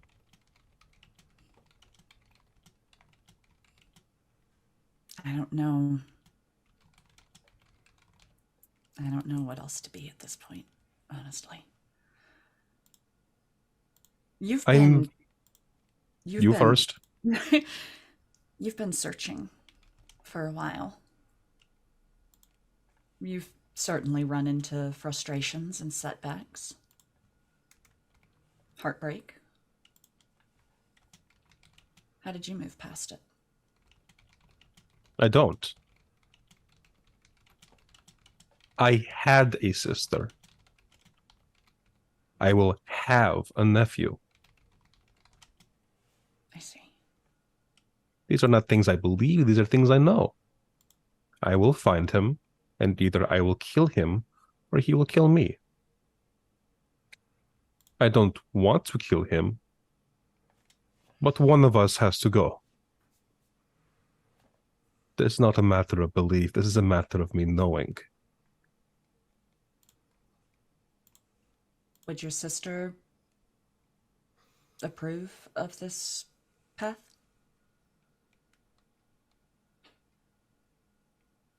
Yes, begrudgingly. Well, like I said then, if you want help and company, you have it. If I find him and you're not nearby, I must go to him. If you are with me when I hear of him, I will ask you to come with me. That's fair. It's getting late. I should probably make breakfast. Sure. I have one question for you, though, before others have ears to pry. Sure. An oath is a personal thing, no? It is, but it doesn't necessarily mean you can't talk about it. No, I know this. I'm not saying secretive. I mean a personal thing. Oh, yes, very.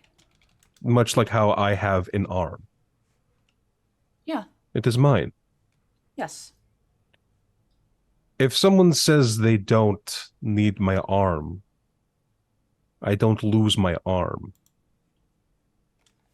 So why did you lose your oath?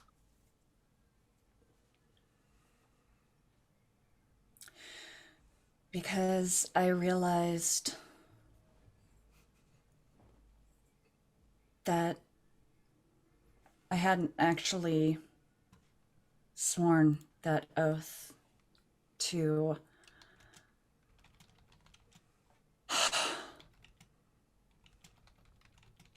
I hadn't sworn the oath to the cause I thought I had. And so when the event took place, and I learned more information, I realized that that oath was misguided and made to the wrong force, entity, soul, myself.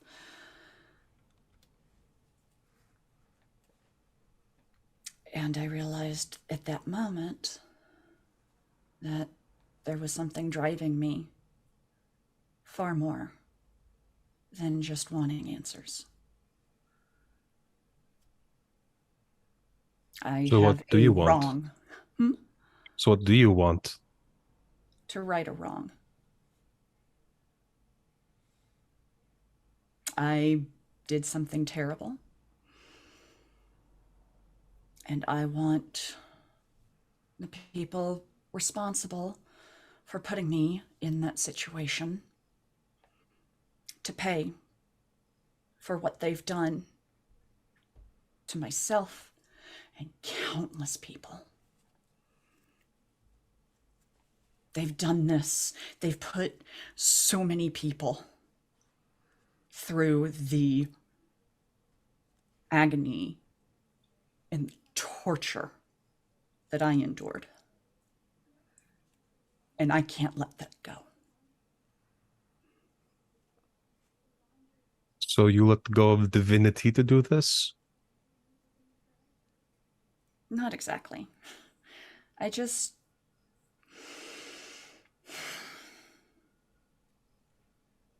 I'm working toward getting back to that place. But right now, I think something different is where my calling lies. Maybe I'm wrong. I was wrong about who I thought I was before all this. I think that me is still in here, and I'll find her. But for now, I just have to use the tools at hand and buckle down and focus and hope. Do you believe you'll find her?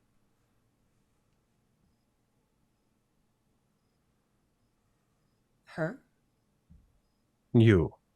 Oh, yes. Eventually. Then you will. Do you want to see how we wake up guards in the garrison? Oh, I would love to. Harold, in your mind, you hear Brunschlager just yelling. He gets up and he's fanned his knife into 3 knives and he's looking around. Is it just Harold's? Just Harold. Okay, so And he swings around for a second and he damn it, Manshun. That was good. That was real good. Oh, I cannot take credit for that. And as I like this one. Oh, you. That's pretty fucking clever. I can't even be angry. And as you all awaken and as your long rest, same brain. It happens. Everybody but Seisha can take a long rest, Oh, that's right. but you can have a short rest. As a treat. You know, just a little rest, an aperitif rest. And I need you all to roll Constitution saving throws. Okay. Damn. We were doing something cool. We were all growing closer together. Then you hit us with some poison in the middle of our stale popcorn. How could you? 21. Oh, wait. I had a little exhaustion. Oh, I need to. Wow. All right. 20. I hit above. Although we're all next to Seisha, so we get bonuses being next to Seisha, right? Yep. Plus 3, I believe. 23. So 24. did you all cluster together in your watch sleep? I'm or did right you next to her. kind of- I'm right next to her. I mean, I was pulling out breakfast, so How far away This is your kind aura? of like I know I'm next to Brunschlager, but I don't know about anyone else. How big is your aura? it is only 10 feet? Wait, is it 10 or 15? so It's Brunschlager 10. definitely gets it. I don't need And it. I would say, But I'll yeah. say Orkira, who are the 2 people that Seisha took watches with. Cool. I want to throw this out there that I rolled a 3 on the die, and I'm going to use Fortune from the Many, and alongside Seisha's aura, I got a 19, and that feels great. That's wild. Dirty 20. Okay. Petunia, I didn't. 24. And then Petunia, what'd you get? Sorry. 15. 15. Okay. Cool. And Harold? 20. Okay. Got it. Nothing seems to take place. And Mm. before we get into the day's activities, we're going to take a break. Mm. I So forgot after to our order rest- lasagna. After our rest, we're going to take a rest. Okay. Yay! Oh, I miss lasagna. Hello. We're back. Oh, wait. We can't go Hey, back everybody, yet. and we're back. Sorry about that. This is my first time running tech. But You're we are doing good. fine. You're doing fine.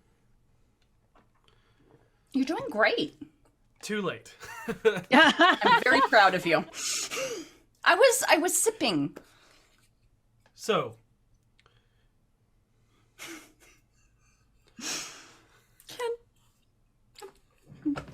I have one bite left of my Um, sandwich. We rejoined the BFGs as Brunschlager escorted them down into the catacombs under the city.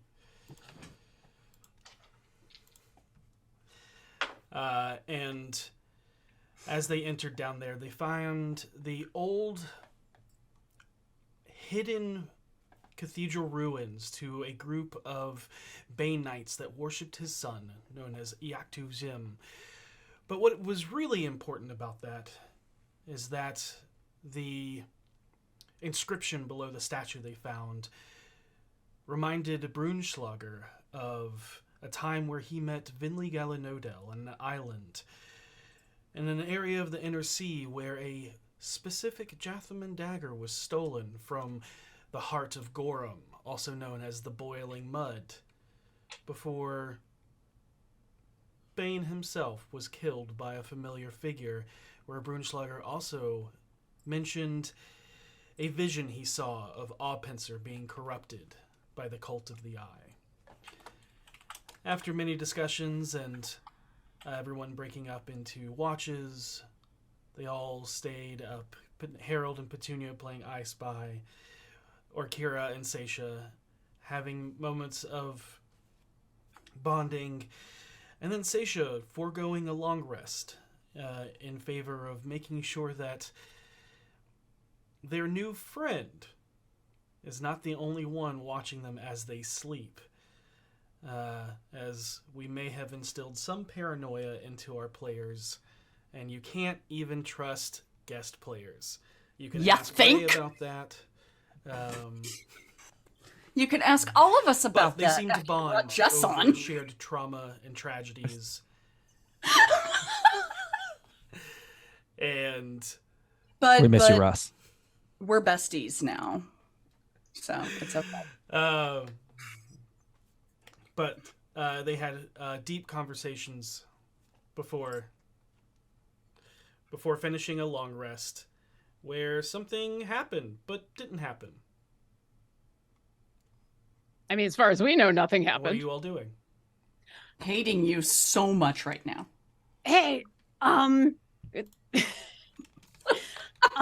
real quick.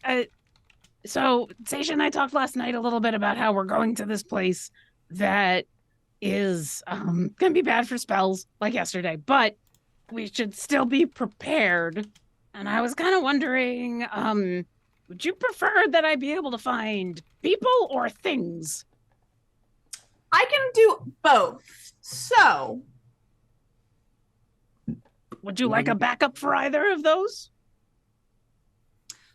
you know what? Actually, it might. Let me double check about levels and stuff. So, locate creature. True wizard hours. Yeah. So, depending on what spell I can cast, I can usually gain the ability to get another spell slot back. So, I'm not sure what a spell slot is, but I love it. you know, if we're speaking in metaphorical terms and purely that, I wonder if it would benefit me to take the lower one so I can get it back. Although, on the other hand, if you took the lower one, I'd be more likely to get the 4th level one back or the higher one back. If that makes sense. No, which do you Why want? don't I take locate creature? Great. I'll work on finding things. Great. I'm just gonna smite stuff and cast What you do best. protection from evil and good, or good and evil, whatever it is. My plan is to talk a lot. And you're all You're on board with that? I'm going to need you to not scare people. I don't scare people, generally. As long as I'm not wearing the mask, totally cool. You might scare the people here. I will be very, very gentle. On that note, why would you say that? People here are going to be rather jumpy, I would I imagine. didn't know if They're we living were in a very hazardous situation. Certain culture. You know. Because the people here are trying to hide from things, are used to a quieter way of life, and the night is nightmarish here. Those are all good reasons to be wary. And you are new and loud. I can adjust. I can kind of adjust, Yeah, but actually. I mean, There's only so much I can do about this. I feel like whether you're using your mouth or using your mind, you speak at the same volume. Oh, me or Kira? You. Yeah, that was very clearly at you. Yeah. I really dragged that joke out. Yeah. No. I assure you, I can handle this. I can make people feel at ease. It's one of my specialties.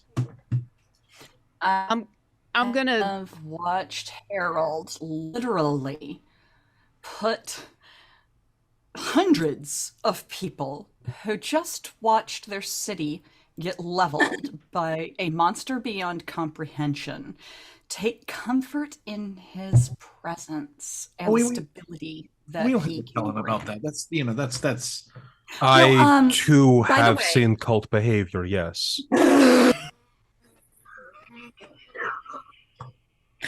By the way, everybody, Yeah.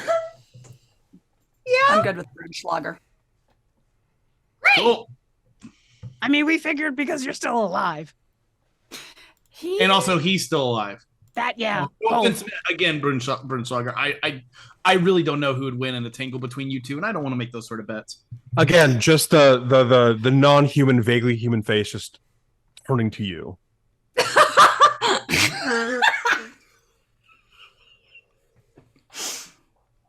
Anyway, I'm just saying, he's good people. I agree. In the meantime, Petunia's going to ritually cast telepathic bond, and she will include Brunschlager. in it. Yay! Oh yeah, Brunschlager. You cannot. Not that be he frightened. needs it. I know this. No, I mean, there's something. Once I consider someone a friend, if you stand near me, nothing can instill fear in you. Not magical fear.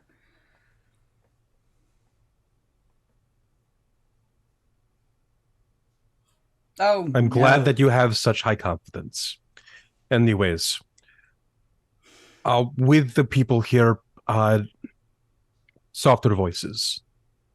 I'll do my best. If my hat, What?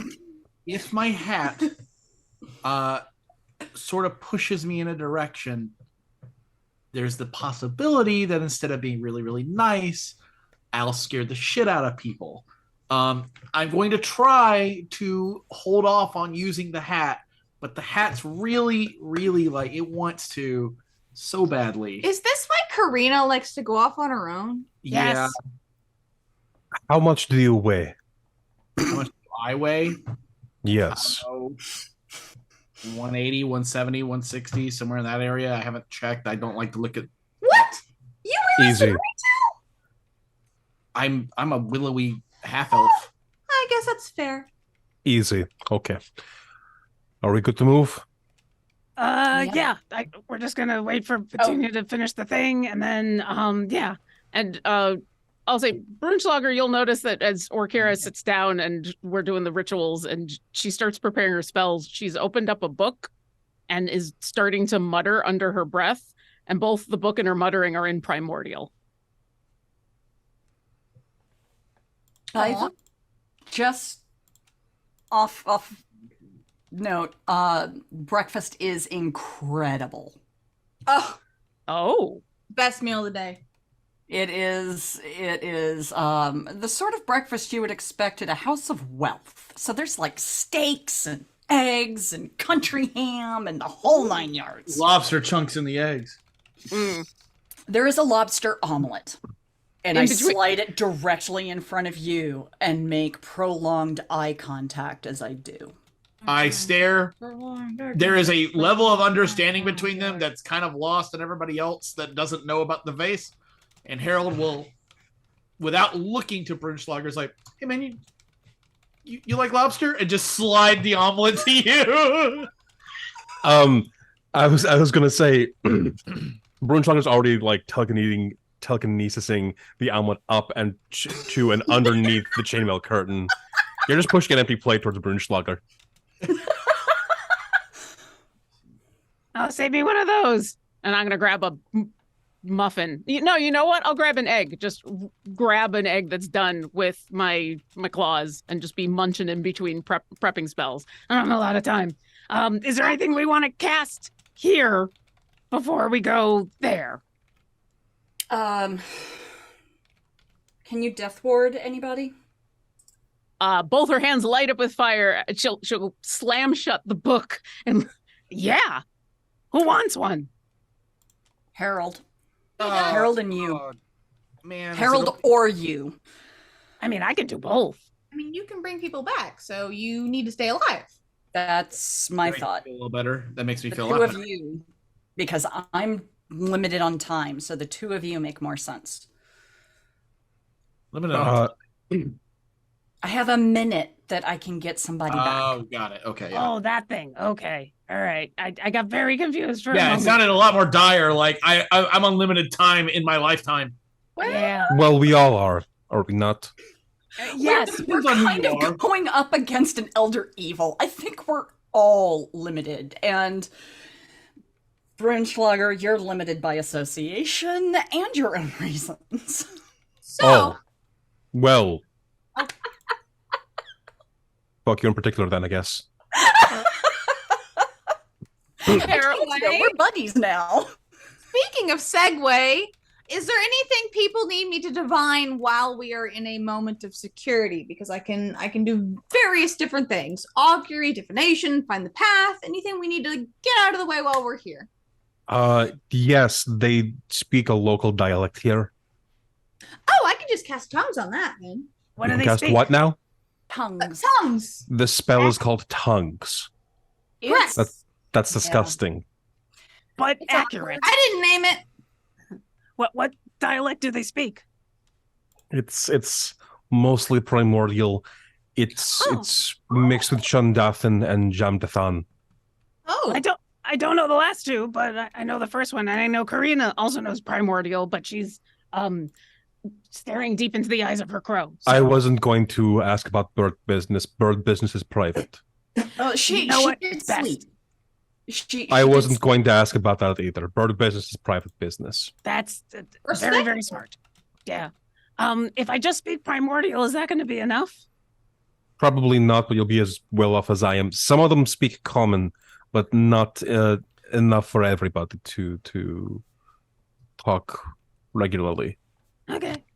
well, here's the question. I can cast the disgustingly named spell, as Brunschlager aptly and probably accurately described it as, on someone other than myself. I could cast it on myself. Is there someone else we feel like we should cast it to? Are you They sure? are already familiar with me. You should cast it on me. Oh, you can't speak it. Okay, well, yeah, sure. Okay. No, but they know that I kill the things that are hunting them at night. They have a rapport with you, in a way. Mostly, and I showed up and the things started not appearing as often, yes. More than we have. Understood. Then she will. Then Petunia will cast tongues on Brunschlager. While she's doing that, I will come over to Harold and pat him on the shoulder and say, Hey, for once, you don't have to be the talky person. and Surreal. and fiery wings shoot out of your back and they get sucked back in as I'll death ward you. Wow! Yep. And then she'll scratch her own back and her own wings will light up for a second as she will follow instructions and death ward herself, even though it always feels weird. Thank you. We're not level 17 yet, so I can't. All right. And Karina, who is no longer in a trance, will actually speak up as you are all death warding and doing things. And just so you know, I saw countless ends of souls, but it's all the same. A great shadow before a blinding purplish light. Something to think about as we go up there. Maybe these people know more. Maybe we can find out more information from them. That would be great. Probably. That's good to know, though. Thank you. Yeah. Brunschlager, Yes, shall we? we shall. So to catch as we're going there, to catch you up to speed, fog comes in every night. They are abducted by the things that we saw on the beach. They call them thalassades. Thalassades? Yes. Does that term sound familiar to me in any way? Ditto. Considering I know what those creatures were in a different way. I know what those creatures were called in a different world. I'm just going off research I've done. Uh-oh. They're just Make delayed. You're muted, Devin. Okay, I'm just You going to can make executive a decision. history Yes, we roll know because this exactly. would more so A be like history roll, you say? deciphering language. What's my history? You know what? For chuckles and everything, I'll roll it. Why not? Hey. I rolled 2. I got a 25. I got 16. It's damn good for Orkira. I'm patting my lashes. I think we're also waiting on Petunia. Oh, I'm sorry. I thought it was rule 2. I was gonna let y'all know. Do you want to roll instead? Okay. I'll I let got a Petunia 19 roll if she history. wants to roll. I do it all the time, so Yeah. I'm good. I'm good letting y'all have this one. No, it's fine. Okay. Not rule of 2 this time. It's okay either way. So Okay. the high numbers have been rolled. Yeah, Information just will go be ahead and given. roll it. This is That's deciphering great. a language I didn't instead roll of- good. I got a 17, which is not good for me. I rolled higher than Petunia on an intelligence skill? This is the end of the world. I mean, I know you're amazed, but I only have a +1, so I am. That's 10 less than I normally get. that's 11 less than I can ever get. Oh my god! Oh wait, no. History, I have a +6. Sorry. Oh, 5 then. Ah. Anyway. Anyway, So what some we high were numbers are saying- rolled. Why is it so Okay. All right. Anyways, so,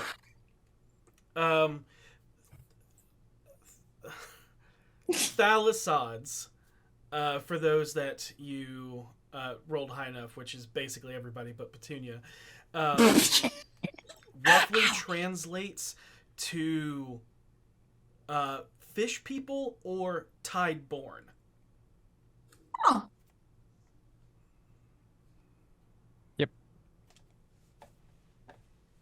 Oh, the Tideborn. That's an accurate term. Especially if these people are only seeing them But come. are you all leaving, or what are you doing? I'm following wherever Brunschlager leads. I am actually walking next to him. I will literally follow the two of them. Yep, we're following as well. Follow the leader. Go ahead. You first. You first. I'm just going to be keeping an eye out for those markings that I know mean magic will cause things to All right. happen. Oh, that too, yeah. I'm just heading out to where I have seen people during the daytime. Okay, if you're doing that, sounds good. If you're looking for the markings, we will need a perception roll. Well, actually, no, we'll just use your passives. Thank you. And the Thanks. first thing you notice is that when you come out of these catacombs, this entrance, your passive perception notices that it's as soon as you come outside, anything that is skyward facing is burned and etched into the ground with like the faintest like esoteric burn, but it looks like almost like a audio stereography, the magic eye thing, where it's just layers and layers of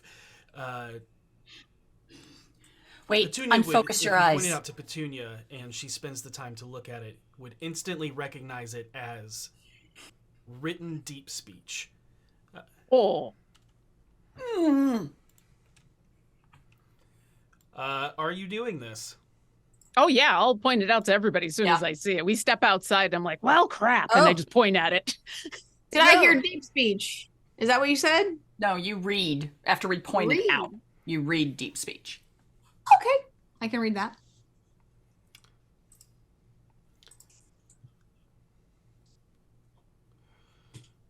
Yeah, you see that it's written in deep speech, and Seisha says, "Unfocus your eyes." Petunia, do you do this? Brunschlager, also, it's weird. You don't understand this language.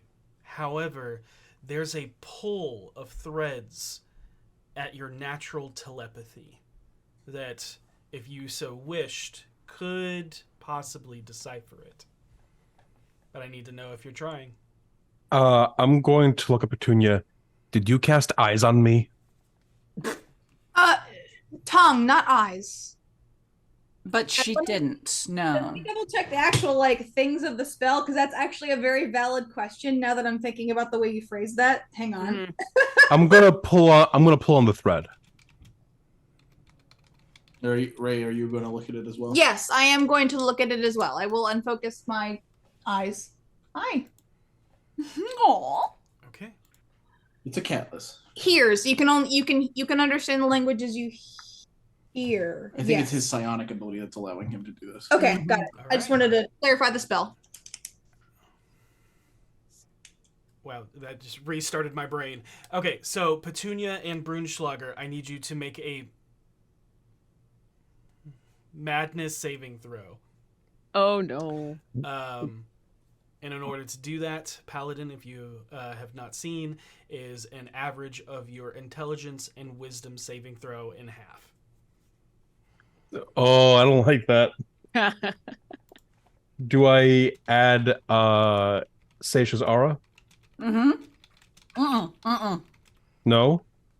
No, it doesn't count on these. At least not that we've ever added it. Great. I love this for me. I love what is happening right now. And then half it, correct? No, you averaging it is having it. Oh. Like you basically put it together and you divide it. I got an English degree, it's fine. I'm using Tower of Iron Will immediately. I love that you knew exactly where that was going.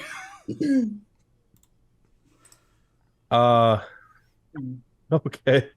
And then I'm going to use Fortune of the Many to bump myself up to a 12. On the first one I rolled before I used Tower of Iron Will, I rolled a 1. Ooh, yeah, that's a good one to not have. Yeah. Yep. So I'm just gonna avoid that immediately. Yeah, no, that was a good use, yeah. I got a 17. Okay, you're okay. And what would you? Sorry, Brunstone, what'd you your get? average is actually really good. Okay, I need Hey guys, Brunschlager to roll a. Uh-oh. He got a 12. I need you to roll a D100. Great. I love being here, guys. 51. Yes, I have a question. Did a 12 fail? Yes. A 12 did fail. Is it too late to use Indomitable on that 12? Because I don't want to find. I'm not messing around. I'm not finding out. Can I roll Indomitable to undo that 51? Absolutely. Great. I don't like how fast you said absolutely. Yeah, no, they do that a lot. Apparently. So roll 1d20. Oh, thank God, 22. Okay. Oh, you do not need to worry about that 51 anymore. Disaster I don't want to find out. So, just as you exit out of this catacomb entranceway, and look upon the esoteric sigils that are burned into all of the ground, all of the pillars, everything that would at least once be facing skyward. And you peer intently into the Sempitrini stones of this ancient city. Now reduced to detritus and rubble, something peculiar occurs. The ambient light which filters through the overcast sky takes on an otherworldly, almost mystical quality. It shimmers and dances, revealing an astonishing sight before you, etched into the stones and layered atop of each other like overlapping dreams, are incomprehensible and indecipherable alien sigils. They defy logic and reason, and yet their presence is undeniable. It is through your deciphering in a hidden code, one that resides deep within the city's very essence. But as you continue to gaze into the enigmatic patterns, it is as if your mind is transported to a different time. You witness a sequence of events unfolding before your eyes, experiencing it from every angle and location throughout the once beautiful city, renowned for its Corinthian architecture. In this vision, the sun blazes in the pale blue sky. You can even feel it casting its warm embrace upon the city. But suddenly, a shadow, colossal and foreboding, descends upon this idyllic scene. Your eyes follow the ominous presence upward, and there suspended in the heavens is a black, inverted, and organic mechanical obelisk. It seems to defy gravity, blotting out the sun and casting an eerie pall over everything below.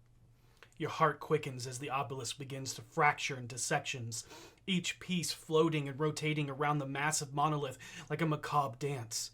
At its apex, a haunting purple energy coalesces, crackling with ominous power.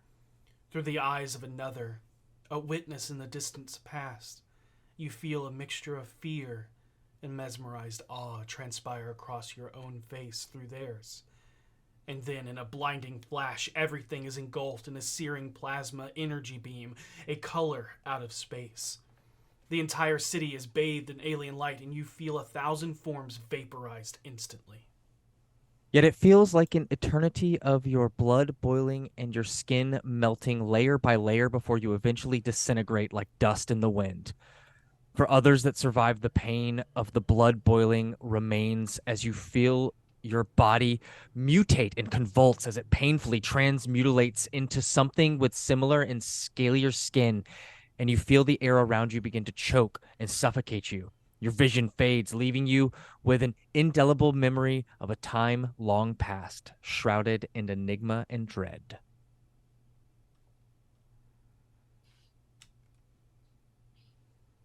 Well, Great. I didn't enjoy this.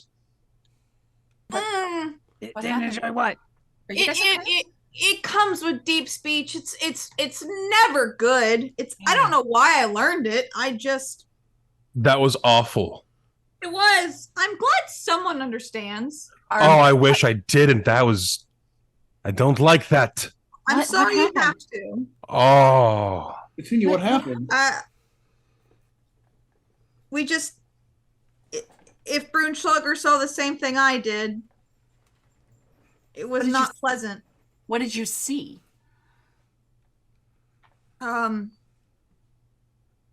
She'll do her best to like recount what she saw So to the That- rest. And that sounds similar to what I saw crash into the water, right? She is describing a floating inverted obelisk that... Yes. I know the structure you're talking about. I did not know that it could just vaporize the city, though. I'm glad I you saw that know. in my vision. Vision. She glances at Brunschlager, the one I told you about last night. I had a vision when we were in the Far Realms of that structure crashing into the water. The reason that we think we had to come here for the thing. Yeah. So it is here. I mean, it's obviously it's horrible judging by your reactions, but that means we're in the right place. Unfortunately. Wait. All the other pieces that you have, they haven't been horrible, right? There haven't been problems with them? Why is The this? crystals? Yeah. Well, they were difficult to acquire. We had a fight before most of them with horrible things. But the crystals themselves weren't horrible.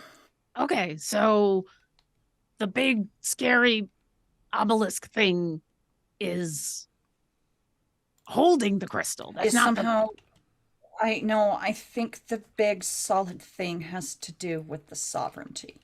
Okay. I think we should just tread very carefully.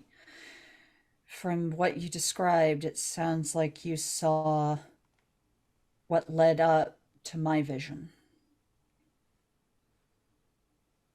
Probably. Are you guys okay? It's not the worst we've seen up till now. Yeah. I'm And never on- doing that again. That I- note of never doing that again. God. This was but the first paragraph of the book that is this city. There is, if you wish to go deeper, there is more written that you can continue to read as you move through the city. Petunia will sort of, like, she'll step forward and be like, Broomslugger, I understand you don't want to do that again, and I don't blame you. There's probably more to uncover here. I like to think I have a decent mental fortitude. I'll take the lead on translating. Before you do, there are sigils under us right now. Mm-hmm.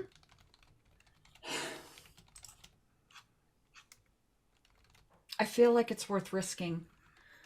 I'm gonna cast protection from evil and good on Petunia. I need you to roll a d20. Yep. While she does that, can you remind me, did enhance ability help with that sanity saving throw at all?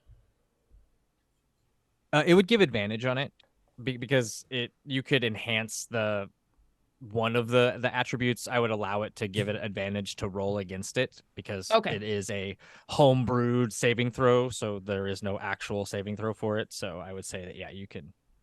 Before you go casting spells, Harold will just lean down to Petunia and will say in a much more calm, actual Harold sort of tone, he'll be like, whatever you choose to do, I support you. And I know there's nobody better to take all this information in and be able to handle it mentally, but just know that if it ever gets to be too much, I'm right here, okay? Never forgot. And I'll give you Bardic Inspiration. Petunia, you can give me the ability to re-roll a 1, right? Not on this. Okay, well then, blessing of not. luck, I'm giving myself the ability Nope, to do it. not on this. This isn't a on roll on a skill. This isn't. This is literally. I just need it. Yep, you rolled a 1. Thank you very much. I need you to roll a d100. Bullshit is what it is. I need you to roll a d100. I'm rolling. I don't like it, but I'm rolling. My assumption is that they're deciding, they're looking for whether it's odd or even, and I think that's all they're looking for. That's my guess. Let's hope. That's what I figured from the last one. 34. We're gonna be doing this again too, because Orkira is gonna get ready to cast enhance ability because I can concentrate on that for an hour, and so that should help with a bunch of these saves. This is so fitting. It's so good. I don't even know so what it is, good. but Both the DMs are chuckling. It's so good. So as you cast this, that mist that normally leaks out of your eye just begins to spew uncontrollably. Mm. and comes out of your other eye and then your nose and your mouth. And before you know it, there is enough fog that covers about a 20-foot radius around everyone. Damn it. Wow. Oh, Whoa. Oh, you're burning. Oh my god. Does it stop at some point? It stops. Or... It stops. Yeah, it stops. Okay. Yeah. What? I don't know how that was gonna help, but it's kind of impressive. that felt weird. Oh, that's the Ooh. thing. Okay, all right. It's the Okay, thing. but Petunia's good. She can't Well- be possessed. And Hmm. I know okay. your mental fortitude is. I'm right here. I'm Hal. sorry. I'm right I'm sorry. here. I'm just making sure. I'm right here. And thankfully, because she's talking, I can hear her and I can head towards her because I'm going to use my ears through the fog. Well, Yeah, yeah, smells like and- Seisha. It begins to disperse. It only lasts about 12 seconds. Oh wow, that's fucking 2 rounds of that. That's nasty. That's a When, lot. when everything subsides and it clears and you can see Seisha's face again, she actually looks very calm and at peace and has a genuine smile on her face.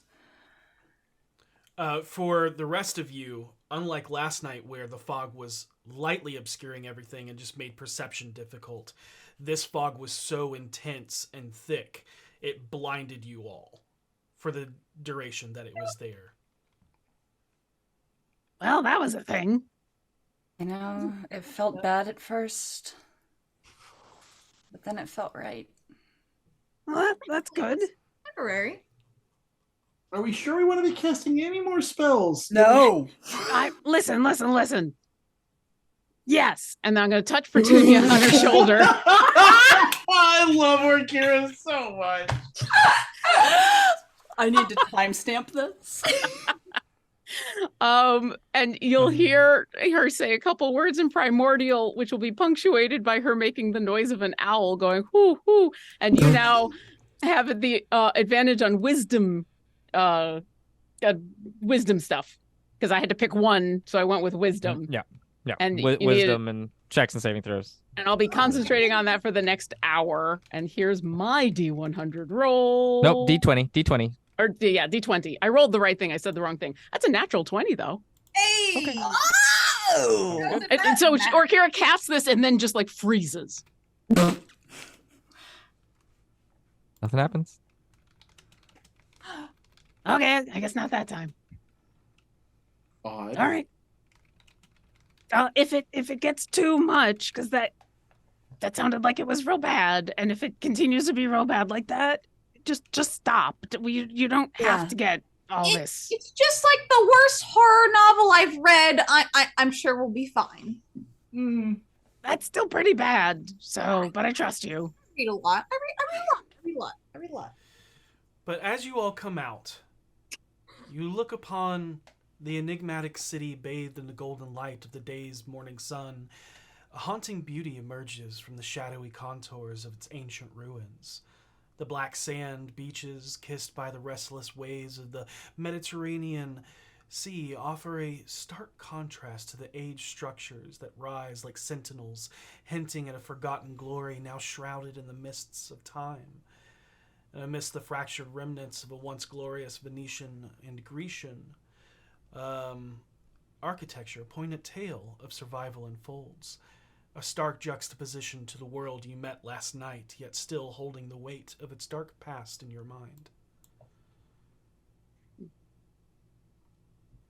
All right, But some Slugger, lead on. Just leading But this some- circus forward. Something catches your eye as you Some more. Okay. begin to move. Yep. Movement. Conversation. People. People that were not there the night before. You see amongst the ruins the resilient citizens, although very few in number, have chosen not to rebuild from scratch, but to adapt, clinging to the fractured remnants of their once thriving port city lives. It's a desperate struggle, a dance on the precipice of oblivion, where every fragment of stone and every gust of wind tells a story of endurance against overwhelming odds. Pop-up structures of driftwood and age-old tarpaulin canvas create temporary structures to hide from the elements and offer some form of collective community, working together more like a tribe than a city. As you traverse these narrow streets, you encounter signs of this unyielding fight for survival. Makeshift stalls, barely more than tattered cloth, stretched over time-worn stone beams. They offer meager goods for trade and barter. Merchants, weary but determined, hawking their wares, but more so in a way that isn't for monetary gain, but a trade of goods. A grand Colosseum amphitheater, once a theater of blood and valor, stands almost unrecognizable of what it once was the center of town, almost a mockery of the city's vulnerability. Cracks march structure, a silent testament to the resilient march of times and challenges the citizens face daily.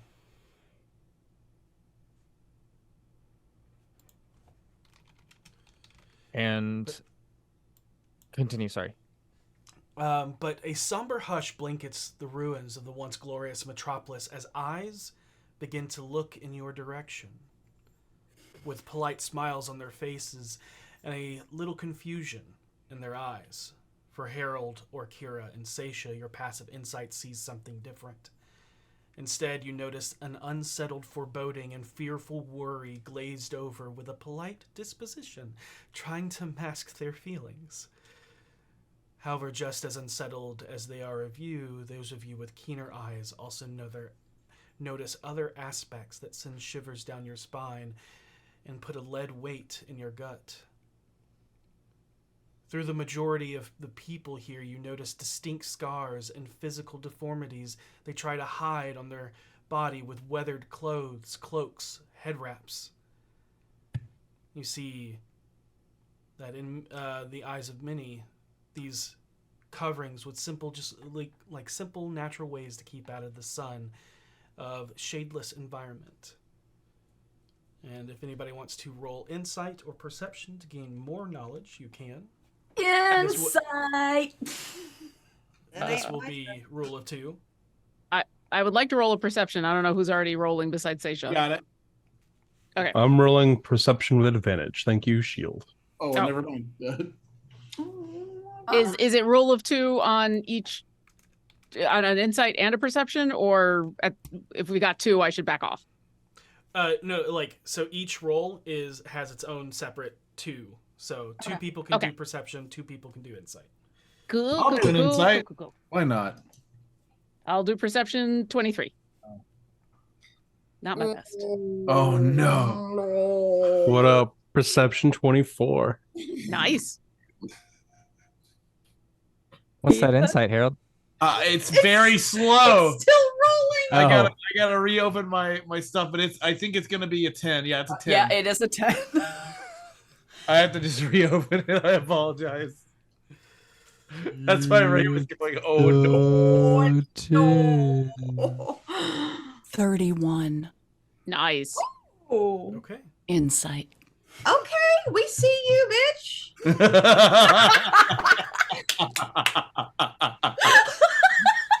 God dang. I can't believe that came out of Ray's mouth. I'm so I can't glad either. now. She's tired. I mean, she just saw the end of an entire civilization and felt it. She's gonna be a little on edge. I know. Yeah. Her suffering sustains me. Okay, so for insight, we'll do that first.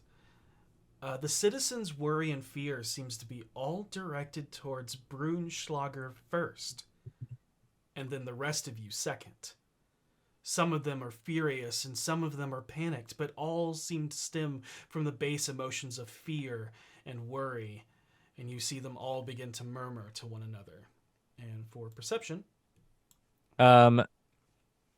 you notice hidden under the loose-fitted ratty clothes movement, otherworldly pulsing illumination, limbs twisted in inhuman ways, flesh twisted and stretched, some with eyes and mouths pushing up from unnatural places on their skin. People truly tortured and changed in a way that looks hauntingly familiar, but unique in its affliction, hinting at another cause for their pain and aberrant disfigurement. So I did perception, but I also have the observant feat, and I speak primordial. Can I pick up what anybody's saying? It's very broken. But the gist of what you get is, what is he doing here? Can I are read they? the lips? Oh no, I don't speak. No, never mind. Broomstalker's in the mental link, right? Yes. Mhm. Okay. In the mental link, I will say, Broomstalker, are they scared of you? Yes. Many people are. It's Okay, pretty that's fair. understandable. Not everybody goes around looking like that. No offense meant. What? Seisha, I would say with a 31, you get the sense that they're not scared of him, but they're scared seeing him. It's not. As in it means something bad. It's not that they're scared of him. They're scared of what he's the harbinger of. Well, you've done nothing but tackle the big threats here. I imagine if they would see you, they expect danger, right? Possibly. But I have not spent much time talking with them, just killing what hunts them at night. Is this fear? Do I get the sense it's fear of him or fear of what he represents? Neither. You get the sense that, and with a 31, I'll give you a little more into it. Yeah, I'm only asking because I rolled so He high. was the sacrifice to stop what comes. That's He's not here even- now, which means he wasn't sacrificed. Therefore, what now comes? And as you're having this realization, the once quieted survivalist society is now a sea of ebbing and flowing whispers as they recoil in your presence. Before you know what to do, you are struck with rotten food, mud, and stone as one angered agitator causes an avalanche of others to follow suit. An emerald blue-skinned woman with washing white lines across her skin that resembles sea foam of a crashing wave begins to approach with a large skin-bearded man at her side. Both shrouded in rags of hooded stolas and togas. The Genasi woman looks an unafflicted until she gets close enough for you to hear the silent whispers echoing from the back of her hood. The man, however, has obvious scars he tries to hide that at first look like burns until you see the trypophobic cluster of holes in patches like vertigo over his dark copper skin. They approach aggressively with the woman's hand pulling moisture from the earth as it bubbles into a caustic water sphere, and the man wields a shepherd's staff as he grips it defensively. Although you do not fully recognize the language they speak, you can instantly tell it is confrontational and direct, as if from a protective leader. Through the broken common, you pick up a few words. What have you made? You doom all! Thalassards now bring us ruinous gift from slime lords. And Petunia and Brunschlager have tongues, correct? Mm-hmm. I cast it on him. I don't know if that includes myself. No, okay. If it's just him, then it's just him. I don't believe. Yeah. And I speak primordial, so whatever I can pick up from that. It's also broken. Okay. But Brunschlager, what you hear is, "What have you done? You've doomed us all. The Tideborn would now bring the eye of the Aboleths." And following her, you hear, You asked this. You make tribute. You to find Orange Skin. Now you doom all. Why? And the translation is, you asked to be taken to find the Hobgoblin. You killed us by killing theirs. Why have you done this? In their dialect, Brunschlager speaks, "I told you I was hunting Hobgoblin, and you put me up as sacrifice? I speak your tongue, small one." told you that's where the hobgoblin went. You said you wanted to follow. We asked if it was okay. You agreed to be offered up. I save only us. spoke half your tongue last night. Everything that came ashore is dead now. Just as it was the first night I was here. Go ahead and make me an intimidation check. Would love to. Hmm. I need to stop using D&D Beyond dice rollers. I got an 11. I have a +7. Change the dice you're rolling with. Oh my god. I have been dicked by these dice all night. Yeah, change the dice you're rolling with. Yeah, I'm just going to do that right now. It doesn't always work, but I have noticed I have better luck when I switch dice. So in response to that, what everyone else hears is, "We made a court. You want bounty. We say where it is. You say you follow. Now you still here and dry, bringing more trouble." And Brunslager, what you hear is, "We made a deal. You said you were looking for someone. We told you they were a sacrifice and that you could follow. Now you are still here and obviously not taken into the depths while also bringing in more outsiders." Were they going to drag me into the water? It is where the other one was taken, so... Yes, you said you wanted to find the other one. We told you where it was.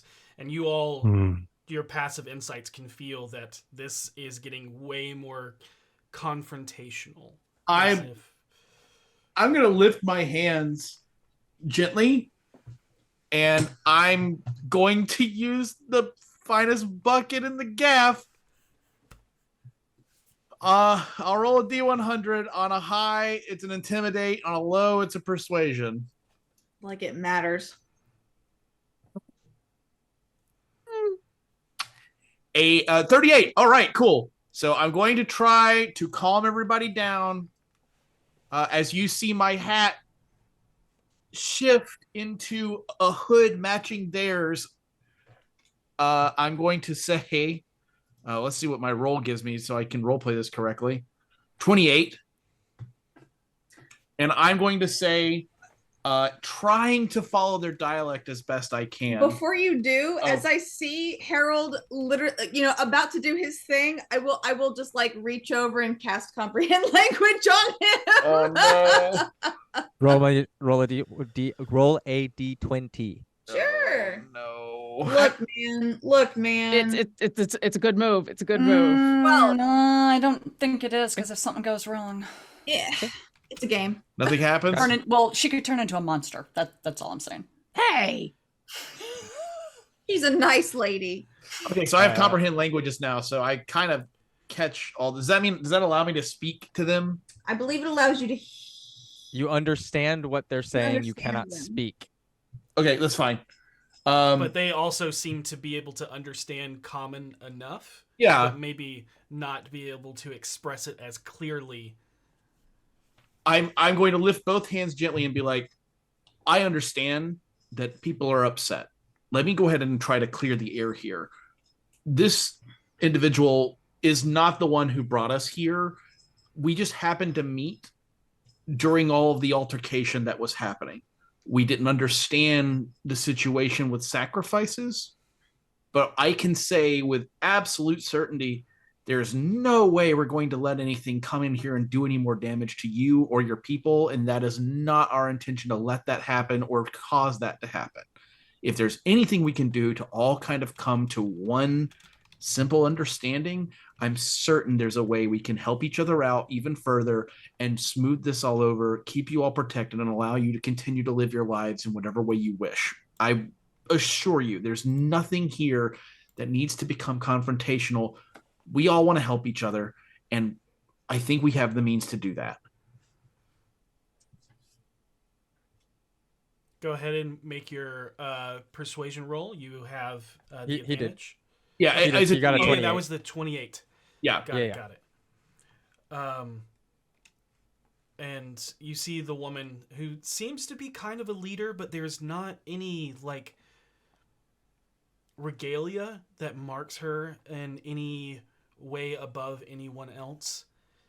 And you see her kind of lower her hand. The arcane bubble of liquid is still there, but it is not aggressively up. She goes, okay. What do you offer? Obviously there was some mistranslation in our words.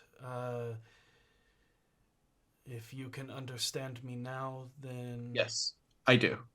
And then for the how do rest we of you, fix it's this? very broken. Yeah, and Okay. the gentleman speaks up, like kind of cutting her off. How do we fix this? I don't think that that's an easy answer. What I can tell you We're is doomed now. you're not doomed. I can tell you my city was destroyed by the forces that are attacking yours. Not the same, and I'm not saying I completely understand what you're going through, but what I can say is that we have come from a similar situation. The city I'm from is destroyed thanks to these beings as well, and their masters.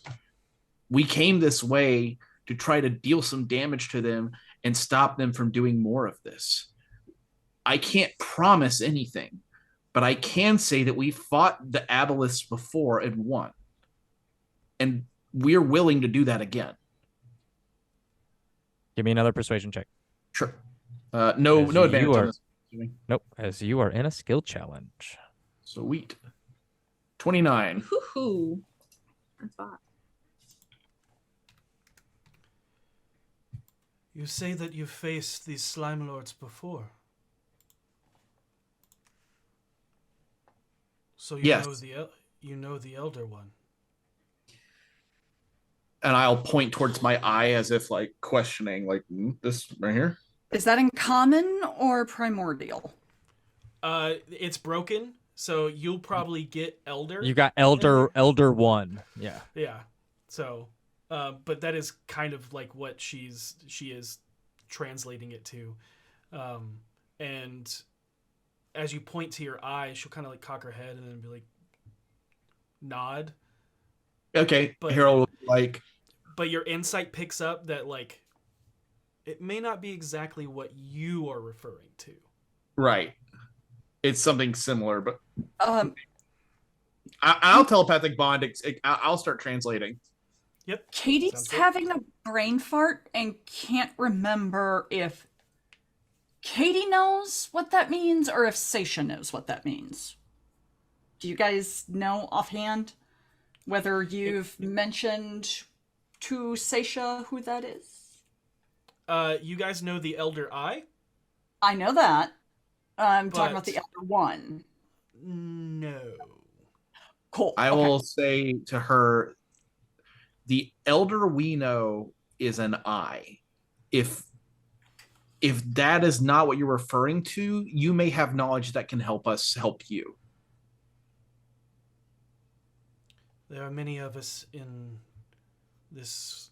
She looks around, almost like a disheartened acceptance, but knows it's a lie. A city. And That have And you can knowledge kinda- of the past. I am only been here for a short time.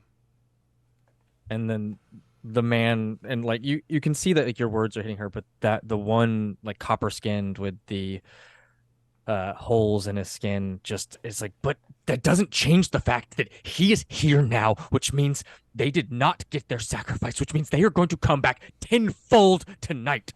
If that's the We case, are doomed. if that's the case, then how long do you have here? I'm looking around. I see out of play level. How many people do I see?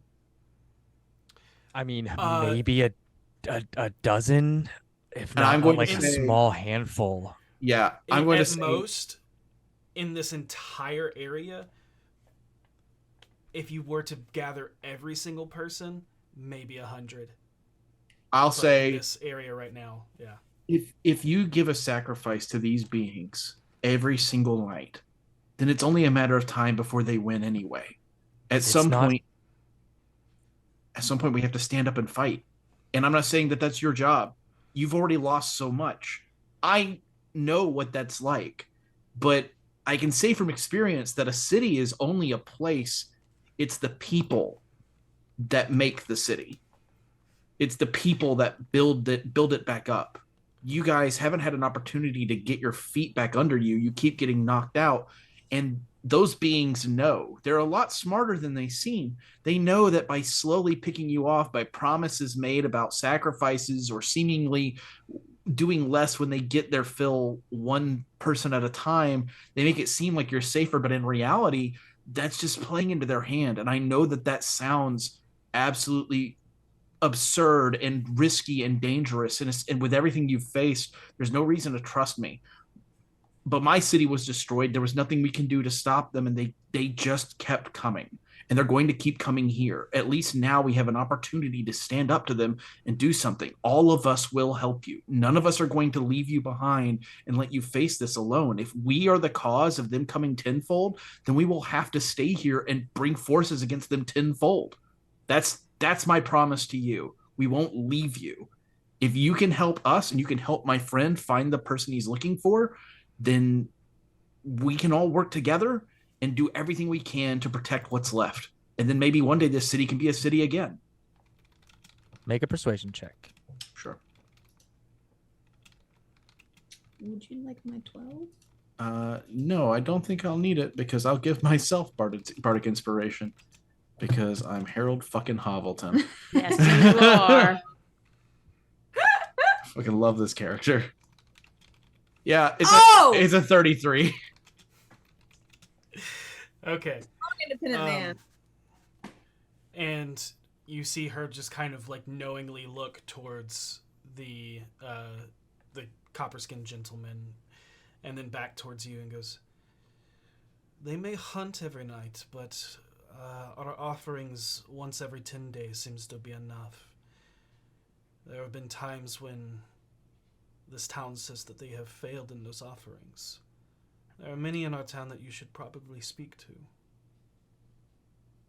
I'm willing to do that. I'm not going to leave until we know. There's enough threat in the world right now from beings just like this that eventually they're going to swallow the whole thing entirely. And this isn't something we can fight all at once. It's one piece at a time. Your city is one of those pieces. If by talking to these people and getting them understanding, if that's going to help, then I'll help. We'll talk. We'll get everybody on the same page. We'll come together as a group and we'll fight. And even if that only buys you several 10 days, like a month at most, that's a month you have to figure out what your next steps are going to be. You guys are constantly being pushed back over before you can stand. There's only so much anyone could do in those circumstances. But I can tell you this for sure, and I point to Bernschlager, it's like, this is not your enemy. We are not your enemy. We will help you. And I don't want to speak for Bernschlager, but I don't say your name. I don't want to speak for this individual, but I will say that I think we'd all help you. And the copper-skinned gentleman just kind of just shoulders just drop, and he just head goes down and just nods. I'm sorry. Tensions are high.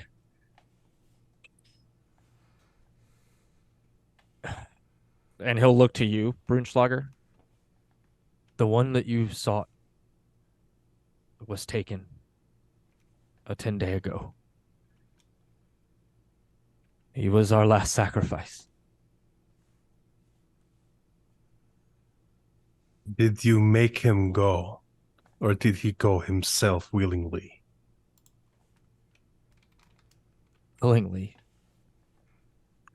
Why? Made. I don't know. And you see him kind of just almost bow his head in just shame.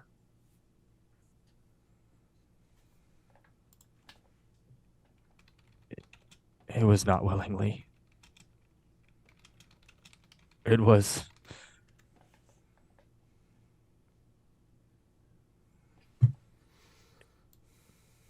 He was an outsider He drank too much. We strung him up so that we could live. I turn to Brunschlager, and you once again, you're seeing much more of the real Harold, and he'll be like, that does not mean this is without hope. If we can help these people, then I can help you find this person. You know I'll help you. Brunschlager leans down to whisper into the man's ear. If his death is not mine to claim, I will come back for yours. Are we clear? You get the sense just someone who's just their life is defeated, and he just shrugs. If not you, the Tideborn, it's the life I live.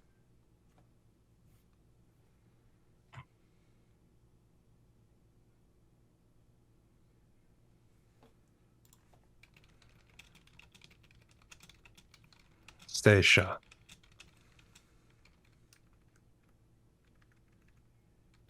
Yes. I need to go with you into the water. Done. Do you have... Mm. We'll have to find a way for you to be able to breathe water. Karina's got that. Remember? You Yeah, gotta can- come. Yeah. So we'll have to head back to where we came from. But you're with us. And you can see, you look over, and Karina is actually speaking to a turtle. That tracks. Mm-hmm. You're with us. 100%. As you look towards the shore, as Brunschlager asks of this for you, and yeah, you see on the docks with tackle, net, and rod is a hulking figure with a massive shell. And seeing Karina kind of just sit down and feel a little bit more at home, speaking to someone who isn't very human. Over the telepathic bond, I can't think of anyone better to be talking to the locals, honestly. And Karina will tell you that, hey, I'm going to be over here talking to, and gives you a name, Arenia Saltshell. And if... Oh, I love that! Yep. And if any problems arise, she'll let you know telepathically. We're just going to need a water breathing test on Brimschlager here when you're done. And then the Genasi woman speaks up and goes, now that unpleasant acquaintances have been made, I am Lady Aquaria Coralheart. Perhaps we should walk and talk. I do not know if you all want to join me, or if you all want to make more use of your time and search for others to speak to yourself. I can give you some recommendations, but I don't know everyone. I think walking with you will give us the best opportunity to meet them. And put others at ease. Yeah, I'm a bit loud in dress and attitude, so And Petunia, you're having a hard time paying attention as more writings have caught your eye. Of course they God. have. Tell me about it. Do you delve deeper? Of course I do. I can't help myself. I can't help It's myself. delicious. I'm a sucker for no. And I will say that this pull seems to be a little bit more intense than the last time. I love intense. But, So- but you got advantage on the d20, so DMs, do I still feel that same sonic tether? If you so wish. I'm gonna pull. Oh my god. Regular D20? No, it's a D20 plus your. It's a sanity save. Oh, I think. sanity. Got it. But Okay. you Yeah. do get Yep.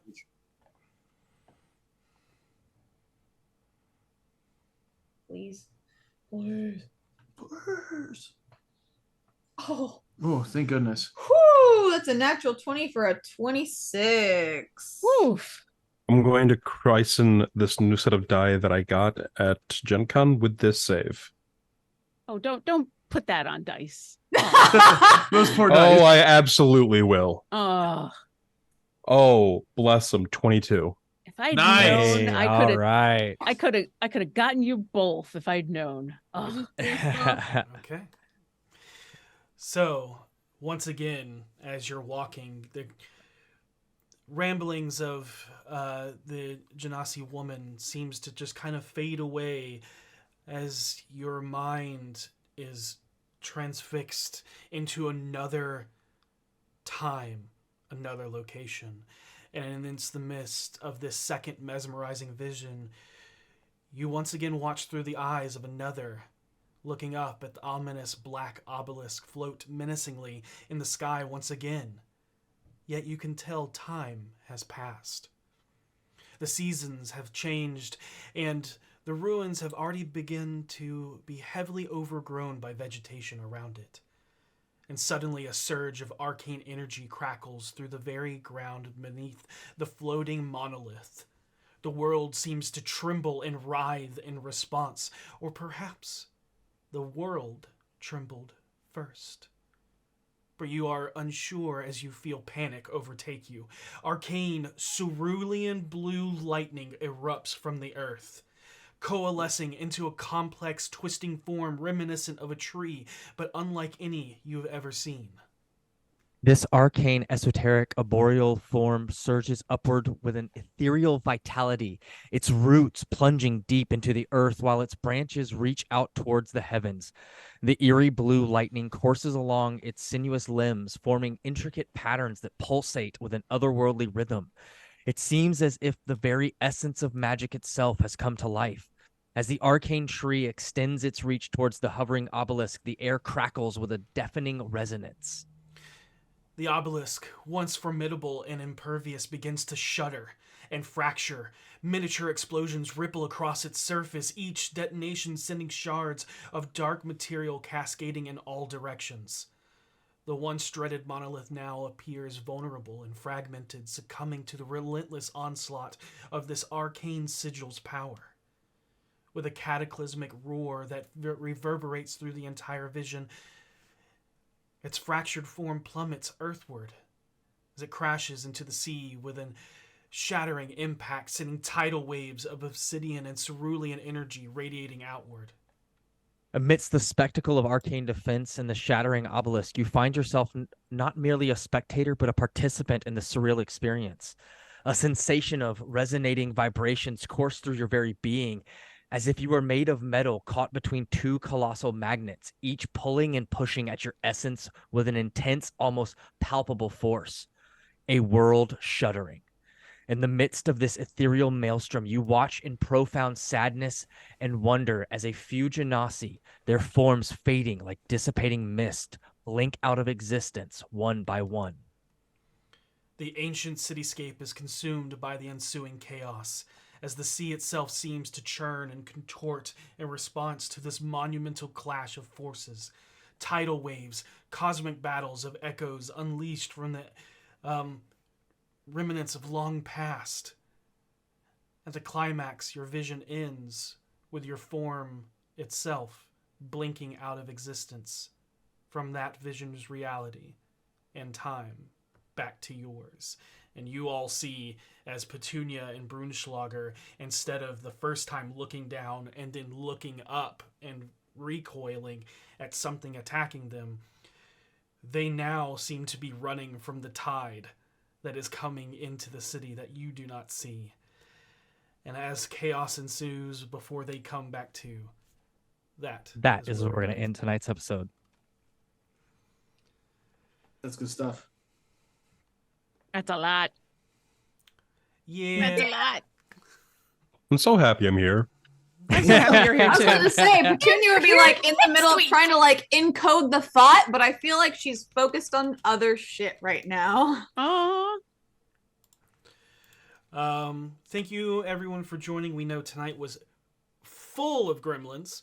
Some of them is my inexperience, but most of them not. I will say that most of them not. Without you, the stream wouldn't have happened, and that's the truth. Yeah, and we're not doing an Eldritch Foundry giveaway tonight, just so everyone knows, as the tech gremlins have been too wary. But because of it, we'll do 2 next week. Yes. So make sure to Kevin tune in next promotes week. this. As chaos ensues in the city of Reth. Whoo, boy. There's a lot of stuff you're going to learn in this town. Got to learn, son. About to learn something. Yeah, it's about to be slapped in the face with some lore. Literally. Literally. But next week we'll have our lovely Karina back, and we're so excited. But yeah, join us for next episode, session 190. And our delightful paladin. And I mean, I hope he's coming back. He's still here. Imagine if I just wasn't. I mean, what happened? His mind broke and he ran off into the distance to return some other time. Don't make me fly up there with the rag and ask you if it smells like chloroform. Please do Don't not do do this. that. These are all friends and jokes. Who wants to guess? But after that aggressive statement, be excellent to each other. Yeah. And may you always roll with advantage. Does this smell like chloroform? And enhance ability and everything.